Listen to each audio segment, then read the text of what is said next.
Everyone, it's Santana, and you are watching the DL Show on Dave's Guitar Channel.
Okay, everybody, welcome back. It is the DL Show. It's Monday night. Today with us, we have Joe. Good evening, and everyone. We have Krellbar. And according to my vision, it looks like we also have the Incredible Hulk. I can't see. Is that King Kong on the left? I can't make out what that is. Yeah, you got King Kong, Hulk, Wolverine, some Star Trek, Lost in Space, the Mummy, Orloff Mummy. Speaking of Star Trek, I don't know if anyone watched the Saturday show I did at Martini's. Did you guys happen to catch any of that? Hey now, Jan, and hey now to I think a couple Ryan. seconds. Yeah, I caught the ending. At the very end, we started talking about Shatner. And so I brought up the Columbo episode. And it's great in Columbo when he says to Columbo, what time was she murdered? He's like, 10 minutes to 9. He goes, I don't know what I was doing. I was probably alone reading some idiot script. And the other guy goes, no, you were with me watching a ball game. He goes, I was a ball game. You played that last week. Oh, I did. It's we were talking. I couldn't stop doing it. So the rest of the night, I was like, a ball game. Like as I'm packing up, I was driving everyone nuts. As usual. Per usual. Per usual. All righty. Joe was here with me last week. Krellbar was stuck in the dryer. Yep. What? Uh-oh. Crowbar got stuck. I just got unstuck yesterday. Smoke a cigar. My goodness. Yeah. Krowbar had himself a Cuban yesterday. Yep. His name was Fidel. Yes. I had a nice Perdomo Champagne 10th anniversary, which I think is a great cigar. Very light and nice. Nice. Hey, Ricky. Nice. All right. So lots of stuff in the news. Let's jump right to the first order of business. And I couldn't find it anywhere on Facebook or any social media, so I don't know what anyone was talking about. Apparently, Will Smith. No, I'm joking. It's everywhere. You can't not see it. Anyway, so well, let's discuss. What did you guys think? Real or fake? Fake. As soon as I saw it. Fake. And then I watched it a few more times, make sure my eyes weren't deceiving me. And I said, wow, that's even more fake. Yeah, it's fake. And the more you see it, especially the photos. But why? What's the purpose? What's the joke about? Was it her being bald or her getting bald? The shaved head. Oh, okay. Yeah. But come on, no crickets there. I guess those two won't be a part of any Dean Martin roast anytime soon. I was thinking about that today. Can you imagine if that was really something you got upset about? If you had a guy like Don Rickles on you, unbelievable. He'd turn to a puddle of piss. He'd die. Yeah, well, someone in somewhere said, oh, well, Chris Rock saying that's kind of like bullying. And I said, you don't even know what Oh, come bullying means if on. you're saying. Then I use Don Rickles. Bullying. So was Don Rickles bullying? Well, Don Rickles, yeah. People got the joke. Don People Rickles got was the a brutal joke. motherfucker. And he could take it too. He was He'd get funny. it, take it. Fuck. And He was no great. one complained about it. He was great. Great. Rickles is a legend. Yeah, the thing is that it's like I was telling you earlier, Dave. I think it's just a ploy to try to get more ratings post Oscars because their ratings have been just going. So Yeah. we're talking about, people are still talking about it. They'll talk about it all week. Not only that, it knocks the major news out of the spotlight for a while. It's all planned. I mean, honestly, I would have said to her, be thankful he's only picking on your hair. That dress is awful. Awful. She looked like Marie Antoinette going to the prom. I was like, what the hell is this? I didn't even see Yeah. it. I didn't even. Yeah, well, she had some shit like she had that some don't- fake don't hair on. interest me. She had some fake hair on. That was her to the left of him, right? She was dressed like Green Goblin. She really was. I don't know if Joe saw a new Spider-Man movie yet, but Yeah, we talked. Well, I That's- mentioned it. I don't know if you were here when I mentioned it. that's probably the best character to come back. No, I give that away. think the best was Doc Ock, Yeah, well, because I'm not going to spoil. because number 2 is still one of the best superhero movies ever made. What was? Spider-Man 2 with Doc Ock. Yeah, the Tobey I don't know if Maguire I know. Spider-Man 2. That's 'cause the there's best been like out of a the billion Tobey- Spider-Man 2s by now. That's the Right. best out of the Tobey Maguire ones, and I'd have to weigh the other ones. Yeah, Doc I Ock could is the agree one with with the guy from Boogie Nights was the Yes, bad guy, yeah, with right? the firecrackers. Yeah, Alfred Molina. you. Alfred and Molina, thank you. Sa- Yeah, that's Ricky Saipo. Springfield, he's Yeah. a buddy of mine. That Oh, scene Saipo is from- so surreal. Saipo from Raiders of the Lost Ark at the beginning. That's Oh, is he? Molina as well? Yeah, the guy that throw me the whip, Indy. He's great.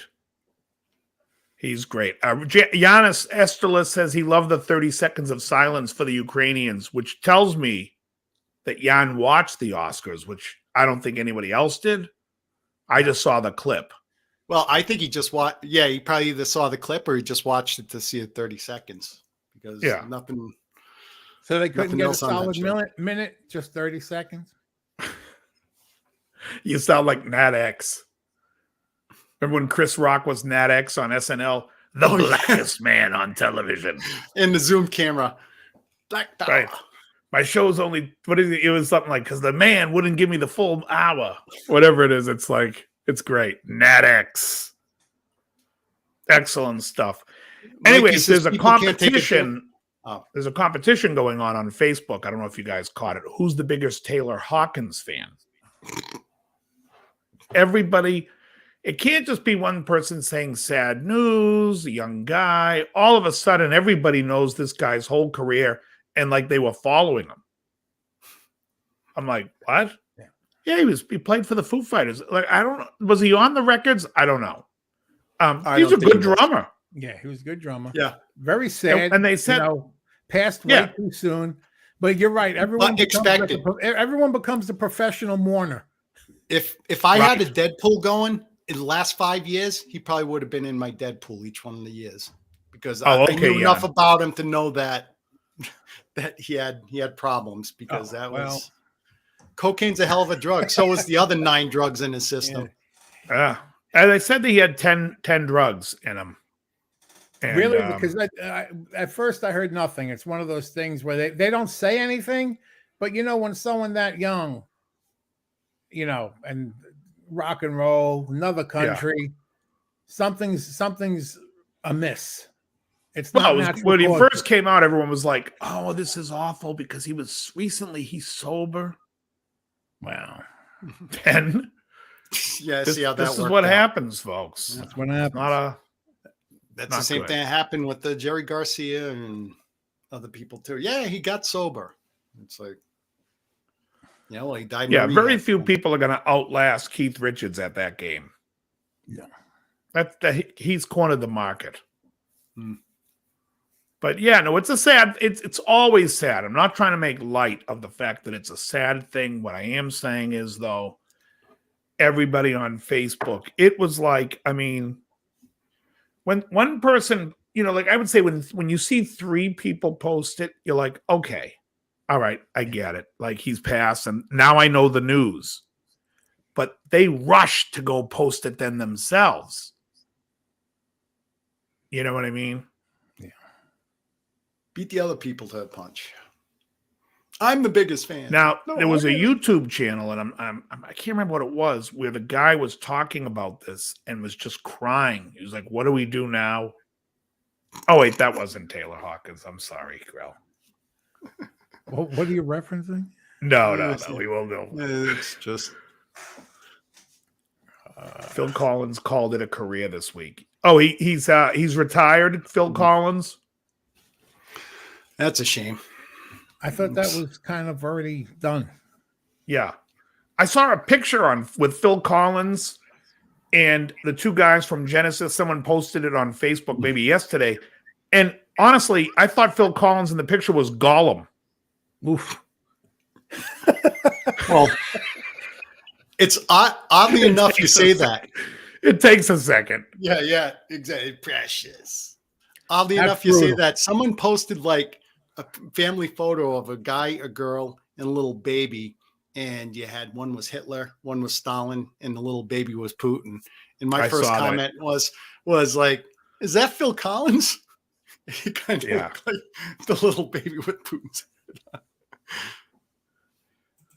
on. No, Phil Collins looks terrible. What's sadder than that, Ricky Compton, is when did Phil Collins join Genesis? I want to guess and say it's 71, right? Didn't he join in 71? Like he joined when Steve Hackett joined the band, if I'm not mistaken. I don't know enough about that history. There's a different guitar player and a different drummer on the first 2 records. The name was and then Bell. Was the first guitar player something Bell was the first? Yeah, and the drummer was different. And then the 71. So since 71, this guy's been drumming on some great Genesis tunes. And he's only recognized for the I Can't Dance. Yeah, I was just going to say, I Can't Dance. Yeah, which is sad. Because he had a great long career, 71 to 77 as just a back drummer. 77 when he started singing 70. He started July 70. Oh, he did. Wow. Yeah. What was the name of the drummer before him? The guitar player was. I remember when Taylor Hawkins was with Genesis. Let's see. That'd be a great thing where you show the history of like some guy and he's in every band, almost like the 12 Monkeys. You guys ever see 12 August Monkeys? 8th, Yeah. 1970, Collins became their 5th drummer. 5th. What They must year? have had schoolboy drummers. August 8th, 1970. August 8th, 1970. He's probably the second album drummer, though. Oh, I thought he joined. I thought he was on the album with Hackett. The first that I think they did 2. What record came out? What's the next record out with him? 6 String Brian's asking our thoughts on Will Smith. We kind of think it was fake. The first thing I said was, oh boy, this is a way to try to suck the ratings to the Oscars or try to make it buzz. Or they love to say the Oscars are trending, right? To get people to switch over and watch. And maybe it did work a little bit because last year they had 10 million viewers and this year they had 15 million viewers. So they sucked 5 million people. However, the year before they had like 30 million viewers. So it is devastating to them what's going on. And when you sit there and you sit there and you lie about some legislation going on in Florida saying, don't say gay. Yeah, that's not really what the thing is about. Yeah, nothing about it at all. So shut up. They always misrepresent what something says to make it look evil. It's like, oh, you can't get water in line at voting places. Totally. 6 String Brian, we are right there with you. Definitely a ratings push. Definitely just a way to get, try to get people to watch. Maybe next whatever channel they threw it up on YouTube right away. I mean, it was up faster than anything I've ever seen. I mean, that thing was up faster than Peter North after a shot of Cavajet. No, too soon. God. Yeah, and then what got weird was when he walked over to him, after he slapped him, he went down and he feigned even more anger. Like, that didn't get the anger out. Now it's, don't say my fucking wife's name. It's like easy there, fucking Will. Start Smith. off, Relax. I don't want the joke. The joke comes out. Joke comes out. Will Smith is there enjoying the hell out of it. And then it pans back to Chris Rock and goes, oh, come on, that was a good one. And then next thing you know, this perfect angle to hide the actual slap out of nowhere comes, and he walks up on stage, and you can kind of see his smirk walking up to the stage from the side. And when he turns around after he does it, he has this smirk on his face, holding back, and then he's getting serious back into character for his little tirade sitting down. It was just so painfully awkward, staged, obvious. All the cameras at the Oscars, show me another angle of that. Show me a top angle. Well, there is one top angle, and it shows how phony it is. Yeah, I think that there's a better fight scene with Carlton. What the hell's his name? I was trying to use his real name. Alfonso Ribeiro. Thank you. I had to Cockroach. resort to his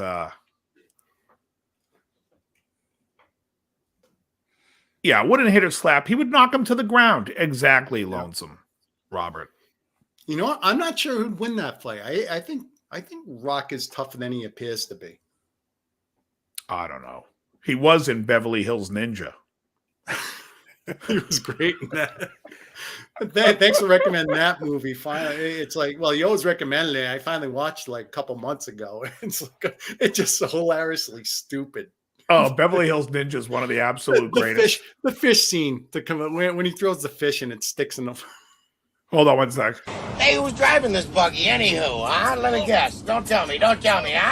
Carol Channing. Oh, man. Great. Carol Channing. Yeah. Yeah, like I said, I don't really find that not only do I not find that the fight was real, I really didn't even find it interesting or entertaining. It was definitely a Hollywood hit because it looked like he hit him here. It looked like he went like that and hit him there. And then his face went and people he hit him in the face. And I'm like, first of all, that ain't the face. Yeah. Well, you know what the real dead giveaway was when I saw it? The first thing I thought to myself was, Will Smith did a movie on Muhammad Ali, so he knows how to box because, you have to train to do that. Yeah. And the way train to make it look good. Even as a slap, a 6-year-old girl throws a better slap than that. See, the great joke afterwards, it's all from the beginning to end. Chris Rock should have said after he got that, he said, Will Smith slaps like a girl, but you should see his wife's box. Oh, man, that would have been good. That would have been brilliant. Oh, God. Oh, boy. Giannis Sterla says he'd rather see Pacino bitch slap De Niro. What you would have there would be, we call that midget wrestling. Oh, God. Those two pricks. Now, what I'd love to do is twist it. Let's pretend this whole thing was real, first of all. And, all people that think it's real. Now, after it, he was allowed to stay. After assaulting someone, he was allowed to stay in the theater, watch everything, and win the Oscar and cry about it and whatever. Now, let me just tell you this. If the guy that either went up on stage or launched the insult, if the race was a different race and stuff, and he came up and slapped a black guy like that. Right. Well, that should have been another comment. God, he'd be canceled. Chris Rock should have said, no one cares because it's black on black crime. That would have been funny. That would have been funny. Neil Banbury says the fight scene from Kiss Meets the Phantom of the Park was more realistic. Anything with Anthony Zerbe is more realistic. Anything with Anthony Zerbe. Especially with the Black Ace Frehley double. Exactly. And then someone mentioned Billie Eilish. Got that. So I taught Angelina today, and Angelina was telling me how the young girls are all upset that Billie Eilish like has a new boyfriend and he's an older gentleman and he's 30. Oh my goodness. And I was like, I said to her, I'm like, are you kidding me? When she's sporting that giant rack, of course she's getting an older gentleman. Thank you very much, folks. I will say she's got nice looking eyes too. She's got some good smoky bedroom eyes. She's a pretty girl. Her music will make you want to fucking jump off a speeding bus, but she's I've never heard one song. I haven't either, and I've heard her whole record. I've taught 5 of her songs, and I haven't heard a song yet. It's very like sparse. It kind of reminds me of like if you said, "Here's a cassette of Tori Amos working on a couple of song ideas," and they're like, "Oh, that's the new Billie Eilish record." Oh, really? Because it sounds like they're not finished. Like it sounds like the girl's playing piano, thinking of, "I like cheese." Good. It's really like you're like, oh my god, somebody, where the fuck is this album? Does this cassette come with rope? Let me say something. You ever watch when Rick Beato does like the top 10 songs on Billboard? Yeah, you got to do your own version because I just once I want someone honest to say, and in this song, listen to this. You're gonna want to throw yourself off a fucking bus. That's what I really want to hear. Yeah. Oh, and that person was Tom Petty. And that song was Refugee. Is her new boyfriend Leonardo DiCaprio. It's quite older than 30. Yeah. Leonardo DiCaprio is deceptively tall. Did I bring that up? Yeah, I think he's like 6'2". He's tall. 6 foot, 6'2". Yeah, you see, people don't think that. You would put him like, he's got to be like around Pesci's height. Nah, I never would have put him that short. I always figured 5'11" or something, like 5'10", like my father's height. Yeah.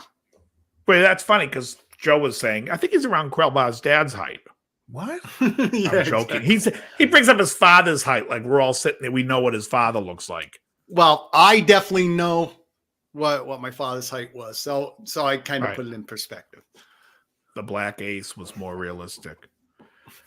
Yeah, he said that just as the same time I said that, he put that in. Unreal. But anyway, so it's just a total mayhem what's going on. Billie Eilish is dating a 30-year-old, and Will Smith is protecting his wife's name because she buzzed her hair, and God forbid we make a haircut joke. He really should have said, you should see her box. Yeah. It's like, and if he was genuinely upset, it's like of all the jokes to get on that big stage and stuff, you're going to get pissed off at an inference to a G.I. Jane movie. It's like, that's what was really weird. Cause I would expect everyone to go, huh? Cause that movie was what, 20, 30 years ago? Yeah. It wasn't really that popular either. I don't think.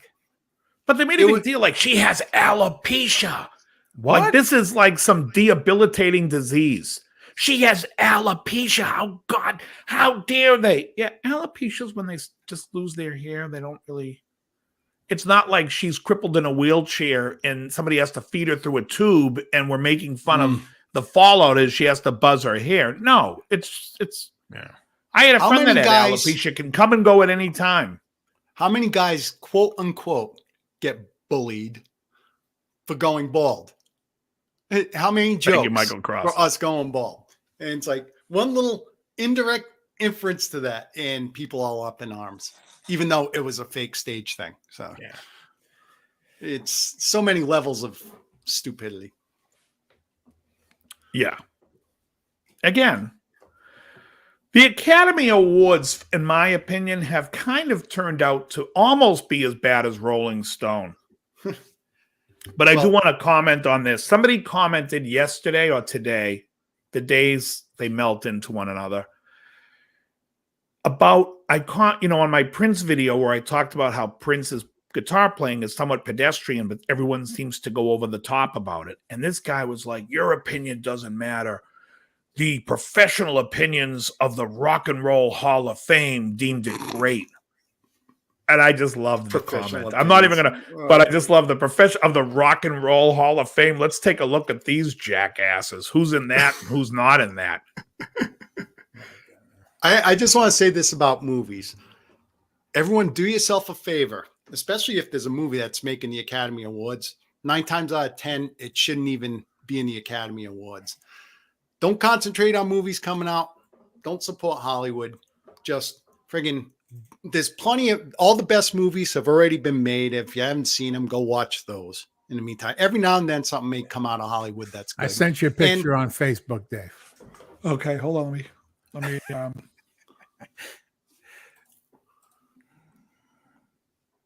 Well, I don't know if they want to show it. let me see. Oh, take a look and at it. before you For my watch a viewing. movie, before you watch a movie that comes out, watch Columbo.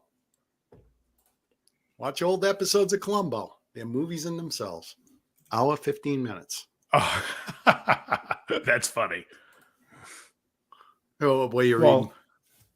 it's really one of the comments that was like one of the first comments. I think Bendeo said it. He said, the fresh cock of Bel Air will not be shown tonight. Yeah, exactly. Which, by the way, Ben, This was is a great story about comment. how my wife is. Yeah. I mean, honestly, yeah. But I mean, the Hollywood, I couldn't even tell you one movie that was in the Oscars, that the Oscars were about. I have no idea anything that's been released. Don't Look Up was nominated for Best Picture, and we both watched that. That was terrible. nominated.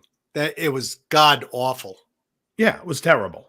Even if it hit some sort of mark, it was still terrible. Jerry Gorham's in the chat. Jerry, welcome. And Jerry, let me know if you want to come on. I know we talked about it. Is your guitar ready, Jerry, for you to show?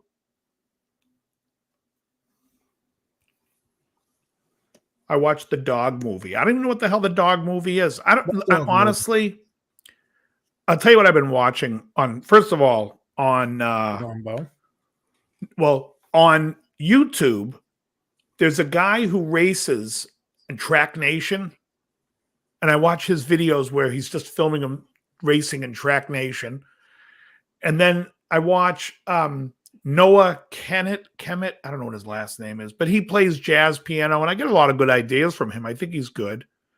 And then I'm watching Columbo, which is good. Yeah. I watched you The watch Power of Maude. the Dog, and what's that? You could watch some of Maude. I watched a couple. watched of the Maude. First 2 episodes. I haven't I seen thoroughly since when I was enjoy a kid. Maude. And then there's Maud. Yeah. Right. Columbo. And there's then more Maude. That was only 2 I've seasons. been trying to Wow. watch Incredible Hulk. They were And- all $1.99. Yeah. Maybe I'll get lucky tonight. I think it's gone after the show. Oh, it is? On what? I'm hoping it's on TV.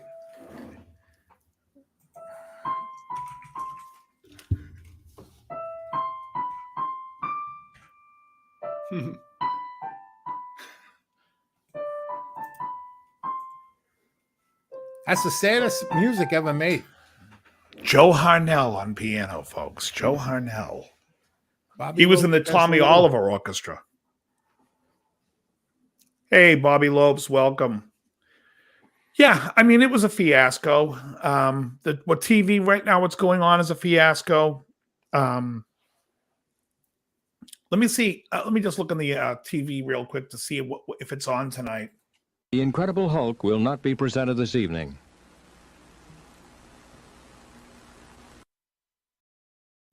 Same It appears shit it will not all be the on. time. It will not be on, apparently. The Oscars will be preempted so we can show the Incredible Hulk. That would be, imagine that. That would be good. Yeah. Series will get popular again because they said, fuck, you know, the Hulk wasn't a perfect series, but it's better than the Oscars. What are you talking about? I don't think it was a perfect series. I It was enjoyed good. it. It was very good. What was the actor's name that played Mr. McGee? Jack Colvin. Jack Cole, yeah. Yeah. God. You know what? It's funny because Who's the? You ever see the movie Grizzly? Yes, Oh, long time God. ago. Yeah. What's the actor's name? Richard That's- Jackal? Was it? Oh, was that Day of the Animals? Richard Jackal? Let me see. Whatever that guy's name is who stars in. No, it's something George. Oh, Christopher George. Christopher George. That's it. Classic. His wife was on the Match Game show. Bow, wow, wow, wow. Is that Linda Best Day dog George? movie is Reservoir Dogs. Dog Has Day nothing to do with Afternoon, that. I like better. Yeah, Christopher George. Oh, Richard with the Jackal's name in there dog? as well. Oh, he is? Yeah. Ka-ching! I pulled that out of my ass. Yeah. I'll tell you right now. So I was thinking the other day, have anyone here ever watched women's basketball? No. No, I haven't transitioned yet. And I'll explain to you why. People don't, and it has nothing, people get all offended because everyone's like, oh, it's because it's against women and women should make as much money. Well, actually, that's not how the world works. The world works is people want to see the best athletes playing the game. That happens to be the men. The ones that generate the most It's money. ticket sales. They generate ticket sales. They generate everything. So, Exactly. but if you got a bunch of trans women playing in the WNBA, I think it would be hilarious. The Trans-American League. You wouldn't have a woman in the game, and all the lefties would be like, this is for women. There isn't, right? There's like too many balls on the court, honey. Double dribbling. Oh, Christ. You got to stem off my jokes? Why not? That's what I'm here for. The NHL. Is there any women in the NHL? I mean, look, if you know, when what's the woman's name? Is it Serenity Williams? Serena now. Williams. Serenity now. Yeah, Serenity, exactly. Serena Williams, when they asked her, like, she went against number 200 seed in the tennis, the tennis standings, and she got crushed. She's come out and said there's no way they could compete against men. So she always corrects people when they say she's one of the best tennis players on the planet. She's like, female. Yep. And people get all upset about it. It's like, why are you getting upset about it? They get upset about people that can't accept what they believe. You know, it's like, oh, this person's getting unfairly treated. And that person goes, I'm not getting unfairly treated. Who are you to say? That's you. It's what I feel about you that counts. Unreal. Oh, But yeah, Johnny Kramer says you won't like me when I get mad, Mr. McGee. You won't like me when I get angry. So yeah, there's nothing new coming out that's good. I guess, was it yesterday? It was I think it was the 26th. So what is that? Saturday was the date that Canon first aired in 1971. That was all over Facebook. I was like, well, finally, someone's posting something decent. Canon first Facts you aired could use. Finally, some facts we could use. And the next day was the day that Cannon ate 12 pizzas at the celebration party. Be great. Damn. Exactly, Jerry. Damn. Hey, Jerry, did you see Al today? Did he come by? I thought he told me he was going by there. Did you see him, or did he go in unannounced and didn't tell you? So, Joe, you look like you're back in the other room, if I'm not mistaken. Yeah, I said I was back in here last week. So you cleaned it out, and now you've made it a workable room? You know, the bedroom wasn't working. It looks better here. Recording the vlog, it just didn't look good. And in order to make it look good like this does, it would have been too much work. So I'm like, just bring this shit back over there. Yeah, this looks great. Yeah. This looks professional. This looks like we're doing a podcast. Now, the guy over there with the guitar next to the kitty tower, what do they call that thing with the two holes there? Oh, cat tower. Oh, okay. I wasn't too far off there. Exactly. That's what I would call it. It's only been an hour since he left the cat in the tower. Time has come. Let me tell you though. Thank you for your comment on the. To Joe, Bobby Lopes. There's a. I've been listening to a lot of Ozzy's Boneyard, the deep Always. tracks. The deep Guns N' tracks. Roses? There's no deep tracks. They're playing deep tracks, and it was like today. It was "Slow Ride" by Foghat. That's a deep I was track? like, "Slow Ride's a deep track." Maybe Third Time Lucky's a deep track, but not Slow Ride. Not only that, does it belong on the Boneyard? No. I think that's a little out of date for the Boneyard. The Boneyard's been playing like a lot of like they play a lot of UFO. It's the same UFO. They play rock. Oh no, Doctor. Doctor, please. Like, I'm not happy with Boneyard deep cuts. Now, you complain about them playing the live tracks. I think that's probably a money thing. I think that live tracks you don't have to pay for or not pay as much. Of course you do. It's the same. No, I don't think it's the same. It's the same. Why would a live track be different? Because it's not the You actual recording. It's like What? it's like well, isn't it? No, they don't. isn't It doesn't work like that. Isn't it you the same pay- concept where like if someone loses their publishing, if they re-record it, they get it back That's for the artist. for the artist? But the people that are playing it, it's still paying it out to somebody. Yeah, but are they going to pay the same as? I'm Yes. asking this. Yes. The answer is yes. It's a flat. What happens is this: you have companies. They don't pay the artist individually. They pay a collection group. The collection group then goes and looks down and sees the percentage of what's being played on the radio and pays out to those percentages. Yeah, Doesn't But, matter whether that it's collection live. Group, the collection group. Could very well charge different prices if it's live or whatever. They They don't know. They're not going. They're not even paying out properly. They pay out by percentage of like, all right, the Stones have X amount of the share, so they get this. It's really unfair still, but live it doesn't matter. I mean, if you think like Turn the Page, whether they play the studio version or the other version, Sega's getting the same money. I want to know how I get hired for Don Henley's crew of 60 people that go looking for Eagle songs on social media. I want to get hired because I want to make some decent money doing that, even though it's for the bad side of the thing. Yeah, and I don't even know. Like, I have some Henley stuff up. They haven't taken it down. I want to know when he's going to come after my Henley T-shirts. Well, Terrible. on Saturday, I was watching the Steve show, and he mentioned something that was interesting. Because he does a lot of the Van Halen riffs, and he goes, they never give him a trouble if he's playing it on the guitar, but if he uses a backing track, immediately YouTube's on it. Yeah.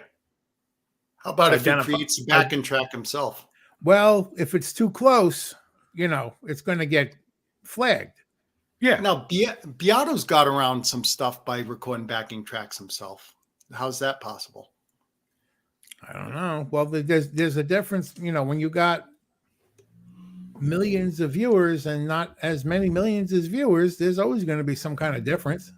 Are you guys familiar with the channel of the guy who does Why This Song Stinks?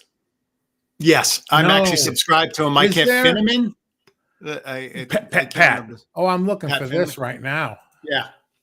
And he has he does a bit when he calls off a chord structure that he calls it a Beato.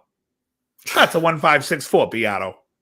Like they say Beato if there's any theory talk. So he was wanting to pay somebody. He posted a live show of his band playing some concert. And he was just like, yeah, this is it's a cheesy song. It's a 145, and somebody in the crowd yells out, Beato. And now he's trying to find this guy because he's like, it's the most perfect time Beato in the history of Cleveland. Yeah, I remember that one. Hey, Janice, you got to claim ones for Cry to Me. But But yeah, that's a great bit when he's like, "Oh, it's a 1564 Beato." If somebody shouts it out behind him, he's got a funny channel. Why this song stinks, and he really nails on some dogs. I'd love to have the guy in the show to go over. We could go over every fucking Bob Dylan tune. So there's a guy, and maybe he's watching tonight. A guy named Steve, Pat. Finity? Finity. Yeah, Finity. Yeah, there you go. He's great. Look up the thing. It's called the Beato. It's called something Beato. It's one of his. He's got the two-parter called "The Search for the Beato Bandit," Part 1. That's it. Is that it? Yeah, that's this the one. Part 2. I got to watch Part 2 tonight. Part 1 is hysterical. That's when he goes to the concert. It's absolutely genius. It's genius. Uncle Doug's great. I haven't watched him in a while though. I haven't watched him either. He puts me to sleep a little bit sometimes. So when he comes on, Uncle Doug. Who's that? He does amp repair stuff. Yeah. And there's another amp repair guy too. Begins with a P. And the way he talks about, I'm gonna go take this apart. And if the customer comes back, he puts me to sleep. I'm like, well, the thing is, I love when Brad does it, the guitarologist, because if he gets frustrated, you feel the friggin' frustration. That's part of the entertainment too. It's like when he's working on the Mason. Brad is it has more of a do-it-yourself feel. He goes in, he tries to figure it out. A lot of these other guys go in, and it's not like it's more textbook easy stuff that they're filming, and it's it's. I love Uncle Doug. To me, it's just I put him on and I watch one video, and then another one comes on, and I'm zonking out because it gets a little best technical. way to do it is to like teach yourself that, and just by Michael Cross, psionic. You can't learn that type of perfection through school. What Brad does is the best way to do it. It's like, you learn what the components are, then you actually dig in and you try figuring stuff out for yourself. That makes you better than anyone that has like a degree at any level or whatever. I believe it's Kentucky, Sandman. It's a Kentucky drawl. Psionic is the one, Michael Cross, where the guy talks and he's like, well, the customer's going to come in here. Let me show you what the problem with this part is. And he goes down a couple of side roads where I'm like, again, hanging on the edge, just looking for a little open grass so I can jump off.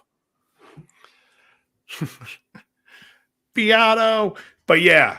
And then Rick Beato, I don't watch any of his videos anymore because everything is like, I hate when people post why this song is great. And then he's like, I'll listen to the drums. Well, a song is great because of melody. There's lots of things about it. But it's all hindsight. Hindsight's 2020.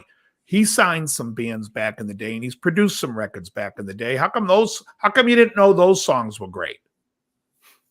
Or weren't great? You know what I'm saying? Mostly weren't. So after the fact, just to be like, why this song is great. How about this song is fucking great? You should check it out. I like it. That would be good. Yeah. But why this song is great? And he's like, listen to the drum roll here. Yeah, that doesn't make the song great. That's cool that you like it, but they could have released that with a different drum, and you'd be going, listen to why this drum part's great. I love the drums, Bobby Lopes. You know that. Though I'll call you out on this, Dave, if you play that Mind Bomb album. Yep. Right. And stuff. You'll agree that those drums are a very important part of those songs. The drums are the most important part. I'm not talking about drum sounds. I'm talking about the fills he's talking about. Yeah. Okay. The actual production is production. I mean, when you got a guy like, I think the guy's name is Warren's Lively that did the record, it's fantastic. Oh, I agree, Michael. I like them. Let me put it this way. I don't add too many people that I watch. I watch them. It's just sometimes the videos get long and I'm like, and he doesn't finish it. And I'm like, oh, come on. There's a part 2 and a part 7. I'm like, yeah, I'm checked out. I'm the same way when it comes to, I used to watch CSI Miami, and then they had a 2-parter episode, and I'm like, fuck these guys. I want to get in and out in the hour. Don't suck me back to come next week. I don't want to watch next week. I wanted to watch it now. If you got a 2-hour episode, back to back it. But don't make me wait a fucking week. This week on a very Fonzie hits the ramp, the bike's in the air, it freezes to be continued. Don't fucking do that. After Fonzarelli, right? He stands Fonzie's in the water. This hits the ramp. The shark's about to snap, to be continued. Yeah. Yep. The episode jumped the shark in 2 parts. Hey now, Tim Thomas. So yeah, I mean, the one where he's at, and do you guys remember when Evel Knievel jumped the barrels at Arnold's? I'm joking. Could you imagine, like, the big deal in Milwaukee was he was jumping barrels in front of Arnold's? Oh, that sounds safe. It's right in the middle of the interstate. The bigger news was crashing into a fried chicken stand. Arnold was pissed about that. Pat Morita. So there's a guy, Steve, that we smoke cigars with. Real nice guy. Real big Clapton fan, Bonamassa fan. He is very typical of the YouTube fanage that loves the blues players. I think last weekend he went to go see Tab Benoit. I said, let me know when you're going to go see Diet Coke Benoit. But anyways, he went to go see Tab Benoit, and he's going on how Tab's the greatest guitar player. And I'm sitting there like, you're absolutely right about that, Hannah Baum. Brady Bunch in Hawaii is genius with the tiki. Oh, yeah. And the that cursed necklace. The fucking looks like a hand and a fucking right, just doing this. It's like, anyways, he goes on and on about all these, like, what I call, good blues players, but he's like, they're the greatest player of all time. I'm like, all time what? He is a walking Rolling Stone list. He loves Bob Dylan. I said to him, you're telling me Stevie Wonder's written better, hasn't written as good as songs as Bob Dylan. So he names a couple of Dylan tunes. And I'm like, you think that's better than You Are the Sunshine of My Life or I Wish or Saduk or anything? Tangled Up in Blue. I hate to tell you, Tangled Up in Blue, I think the song that references Tangled Up in Blue, that Hootie and the Blowfish record, that's a better song. I'm tangled up in blue. I only want to be with you. Oh, my God. But no, so it is just, hold on. I've seen the 70s crush their nuts on a Schwinn Stingray jumping off a crude. Jump to shock my ass. I had the Huffy Star Spangler. What was the video that used that? Arthur Fonzarelli. Is it the Weezer? Ooh, Weezer. Ooh, I look just right where they do the Happy Days. It could be, yeah. Yeah, because that starts off at the beginning with the clip from Happy Days, and then they. Hey, Michael Cross, are you the one that's from across the pond? You're in England. I'm thinking of doing a lesson for Above the Clouds by Paul Weller. I want to know if anyone wants me to teach it. It's a fun one. He does a great acoustic version. Above the Clouds. What are we talking about here? Started on big wheels. Yeah, do you guys remember the cheetah? Yeah. You remember the cheetah? I had a cheetah. And really, those are very rare. I mean, I remember the commercials for those. You remember the Green Machine? My neighbor Johnny across the street had a Green Machine. I had the cheetah, and my brother RL had a big wheel. My friend's father invented that. Oh, really?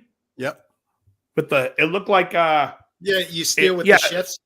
Yeah, because what was the guy? A forklift operator or something? A crane worker? Because that's what it looked like. You're sitting there. The original was... Hey, was... welcome, Alex. They had the I had the Huffy Thunder Road. Time. It was angle iron and made of angle iron and plywood, his original design as the prototype. 6-string Brian, it's not just you. I've been barking this for the last 6 months, 4 years. I think what about Crazy Car? That I don't know, Jerry. Yeah, I mean, to say Dylan is number one to me is just nuts. I brought up Gamble and Huff in that argument, and people would just, I don't know. And I just want to bring up, while I have that up, before he also invented the Eagle Eye for G.I. Joe, the Inchworm.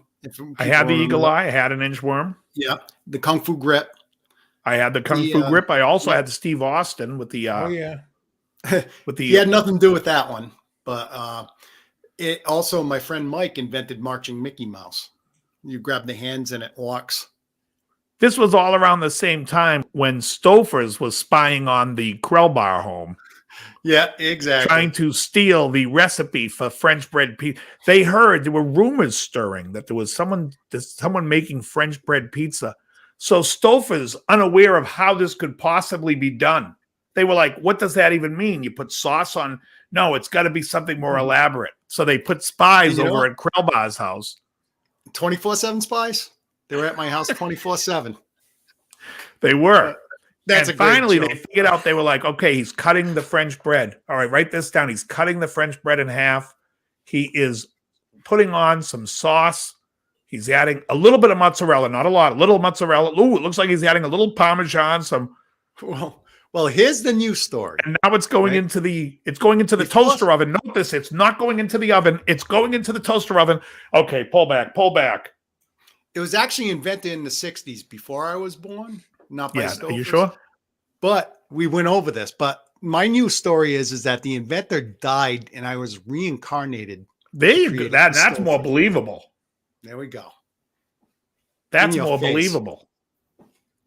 A friend of mine, and this is actually a real story, said to me recently, you should come over sometime and try the homemade pizza I make.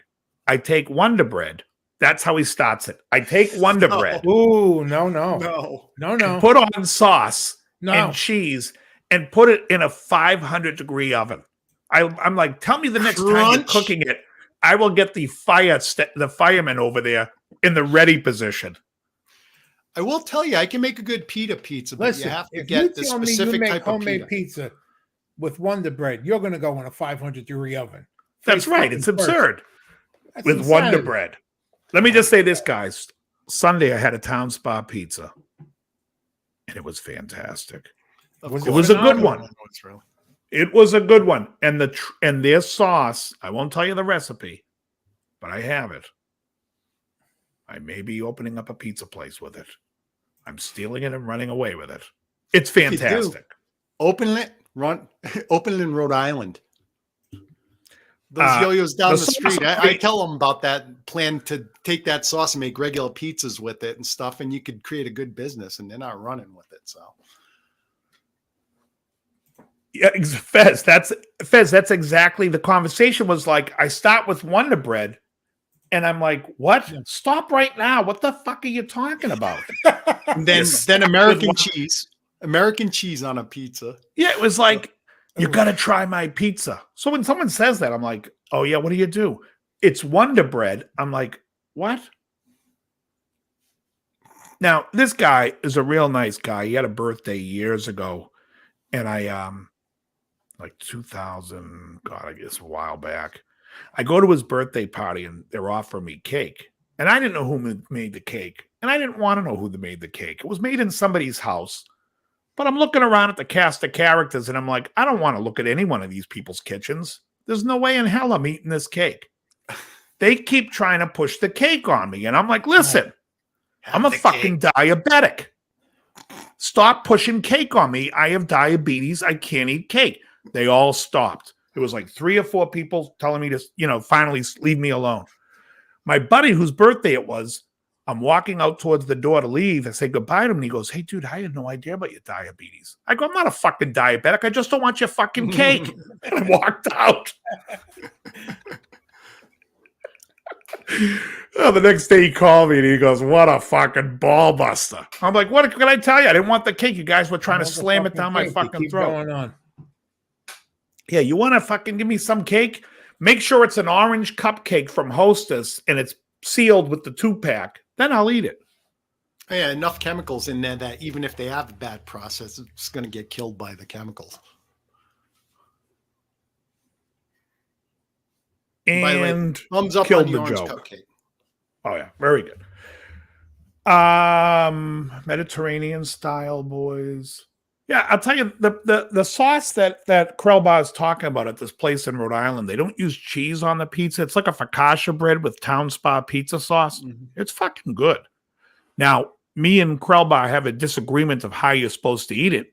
Krellbar says you eat it cold or room temperature. I say throw that thing in the microwave for 10 seconds and it's perfect. I call that sacrilege. Sacrilege be it may, still good. It's sacrilegious. It's sacrilegious, right? It's good. So you know what? Everyone knows I've been dieting. I've lost. I've got it. I think today I was down to 213. Finally my thyroid medication is working. And because I've been doing a lot of cardio and wasn't losing anything, so now I'm finally down under like 213, and so I should be by next month down to 195. But I started changing my diet a little bit, and I went and found these egg beaters. Did I talk about this last week? Southwest the style? Southwestern. It's really good. It's been fan. And so what I do is I add a little chicken breast into it, sliced chicken breast. Now, a couple of times when I was feeling out there, I put on some of that, that cotija cheese, the Mexican cheese. I think it's called cotija. Oh, it's a blend. Is it? A blend No, it's like a real crumbly, almost like a feta, but it's saltier. Oh, geez, and I think I'll look that up. It's really good. It's called cotija cheese. Really good. Really good in this omelet. But basically, there's no carbs in it. I make white omelets all the time. Usually I crack an egg into the egg whites too, but your Southwest, I almost do that too. I mean, I mix some chili powder, some cumin, some stuff into a thing that comes out good. Yeah, but I got the same price you buy egg beaters. Yeah, it's already comes with everything's already done. It's perfect. I get the no name from Aldi. Yeah, it's all the same. The gold hen. Yeah, it's cheap. So yeah. And I've been also, I don't know if you guys watch, there's two YouTube channels that I really, really enjoy. One is a guy named Dr. Gundry. And if you guys aren't familiar with this guy talks about leaky gut, and he's really into lectins and food with lectins and how to heal your body. And I find the guy really interesting. He's got a really good story about how he was overweight, how he just changed his diet. This guy's like 70-something years old. He looks great. Does he have a cure for leaky ass? It's called Stop Eating Mexican Food. Yeah. And then Taco Bell. Hold on, this just in from Mexico. Please stop disparaging our food. So, and then there's another guy, and I can't remember his name. He's a doctor, and he talks about all the different ailments, medications to not take or take, and he's great. I really got to look him up for you, because if you're interested in trying to get healthy, this guy's great. And I missed goes that. over This just in, I missed that because my headphone thing came out. What was the? I said this just. Oh, Mexico says stop disparaging our food. Hold on, I'm going to find this guy, this doctor guy. He's going to go to my channel real quick. Yeah, I've watched a few of his videos. Which one, Gundry or the other guy? Gundry. Oh no, I'm talking about the other doctor. His name is Dr. Eric Berg. I'm putting his page in the chat. This guy here. Oh, Eric Berg. I'm familiar with him too. The skinny blonde guy. Yes. Excellent. Yeah, he has the whiteboard. I watch his stuff. He talks about keto, how to properly do keto, what things to stay away from, what works, what doesn't. And he's open-minded too. He's not going to sit there and say, look, you got to, it's like, look, some people say this, but this is the way I see it. So yeah, I like him. But anyways, I've been watching a lot of stuff like that because I figured I want to be around for a little while. And, before I started my diet, what happened was I was walking upstairs and I was like, oh my God, this sucks. I felt like I just knew I was like, something's wrong. I'm way too heavy. And I got off all my medications. And then I went and looked up stuff on my medication, and on levothyroxine, the thyroid medication. For some people, it puts on a lot of weight and doesn't really do what it's supposed to do if your thyroid isn't functioning properly. Tesla says his doctor is Dr. Vinny Bombats. Dr. Vinny. Anyway, anyways, I got off everything, started eating healthy, started doing a lot of cardio. For the first 3 months, I was doing 2 hours of cardio. So I was doing doubles, morning and the night. And lost a lot of weight. And then things started slowing down again. I went and got my blood work done. They said everything was perfect, except my thyroid numbers still suck. And they wanted to put me back on levothyroxine. And I said, no. So now I take Armour Thyroid. But I'm just saying, these doctors that are on these things here, they have some great tips. And you don't have to listen to everything they say, but take what you can and figure it out how it works for you. You know? What do you say, Joe? God bless us all. No, it was something I ended earlier. Oh. So, and Joe, you've lost how much weight since your diet? I don't know. I haven't been on a scale in about at least 100, somewhere between 100, 150. Yeah. That's excellent. And Krellbar, you lost what? How much? About almost, 200. I've put a little back on. And getting back to your workouts and stuff, something I discovered from my workouts, the cardio, is that I got really into that. And I was getting past 2 hours. It's like, on some days, then I kind of scaled down. And I think I was doing too much. I think 1 hour a day is more than enough if you're doing resistance training. So, and I think that screwed with my body a little bit because when I got down, I kind of plateaued and I wasn't feeling well. Yeah. Yeah. I mean, it is, it's key. It's just good to feel healthy. And I feel great. So, physically wise. Well, that's the most important thing is how you feel. Yeah. I mean, mentally, I'm a fucking rope away from jumping off the Empire. No, I'm kidding. Pamela, I believe cortisol levels fluctuate daily depending on your stress levels. If you're checking it, it could be a different thing. And correct me if I'm wrong. That's what I've always understood. When your stress levels go up, cortisol goes up. If you relax and stuff, it goes down. But I may be wrong about that. But yeah. But anyways, so those are the channels I watch. I do like Psionic. I do like the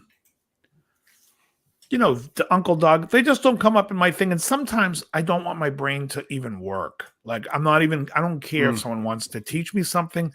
I'm watching these guys play Track Nation, which is the dumbest video game. These gamers have hilarious channels.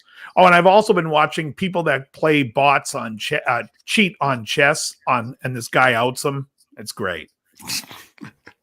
You stop watching the marble racing? Yeah, sometimes that guy, one of them runs like 24-hour live streams, so I'll watch those.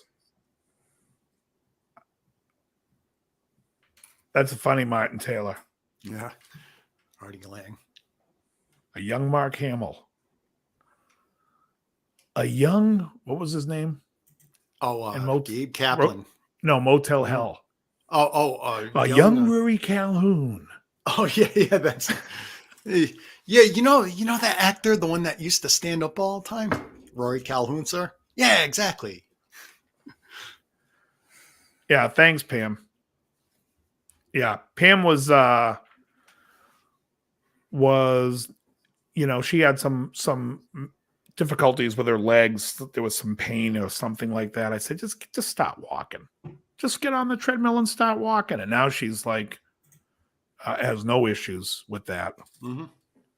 As far as nerves and stuff like that.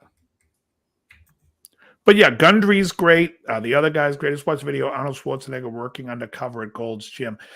Yeah, that was a few years back. I was at Gold's when they filmed that, when he was doing that silly video.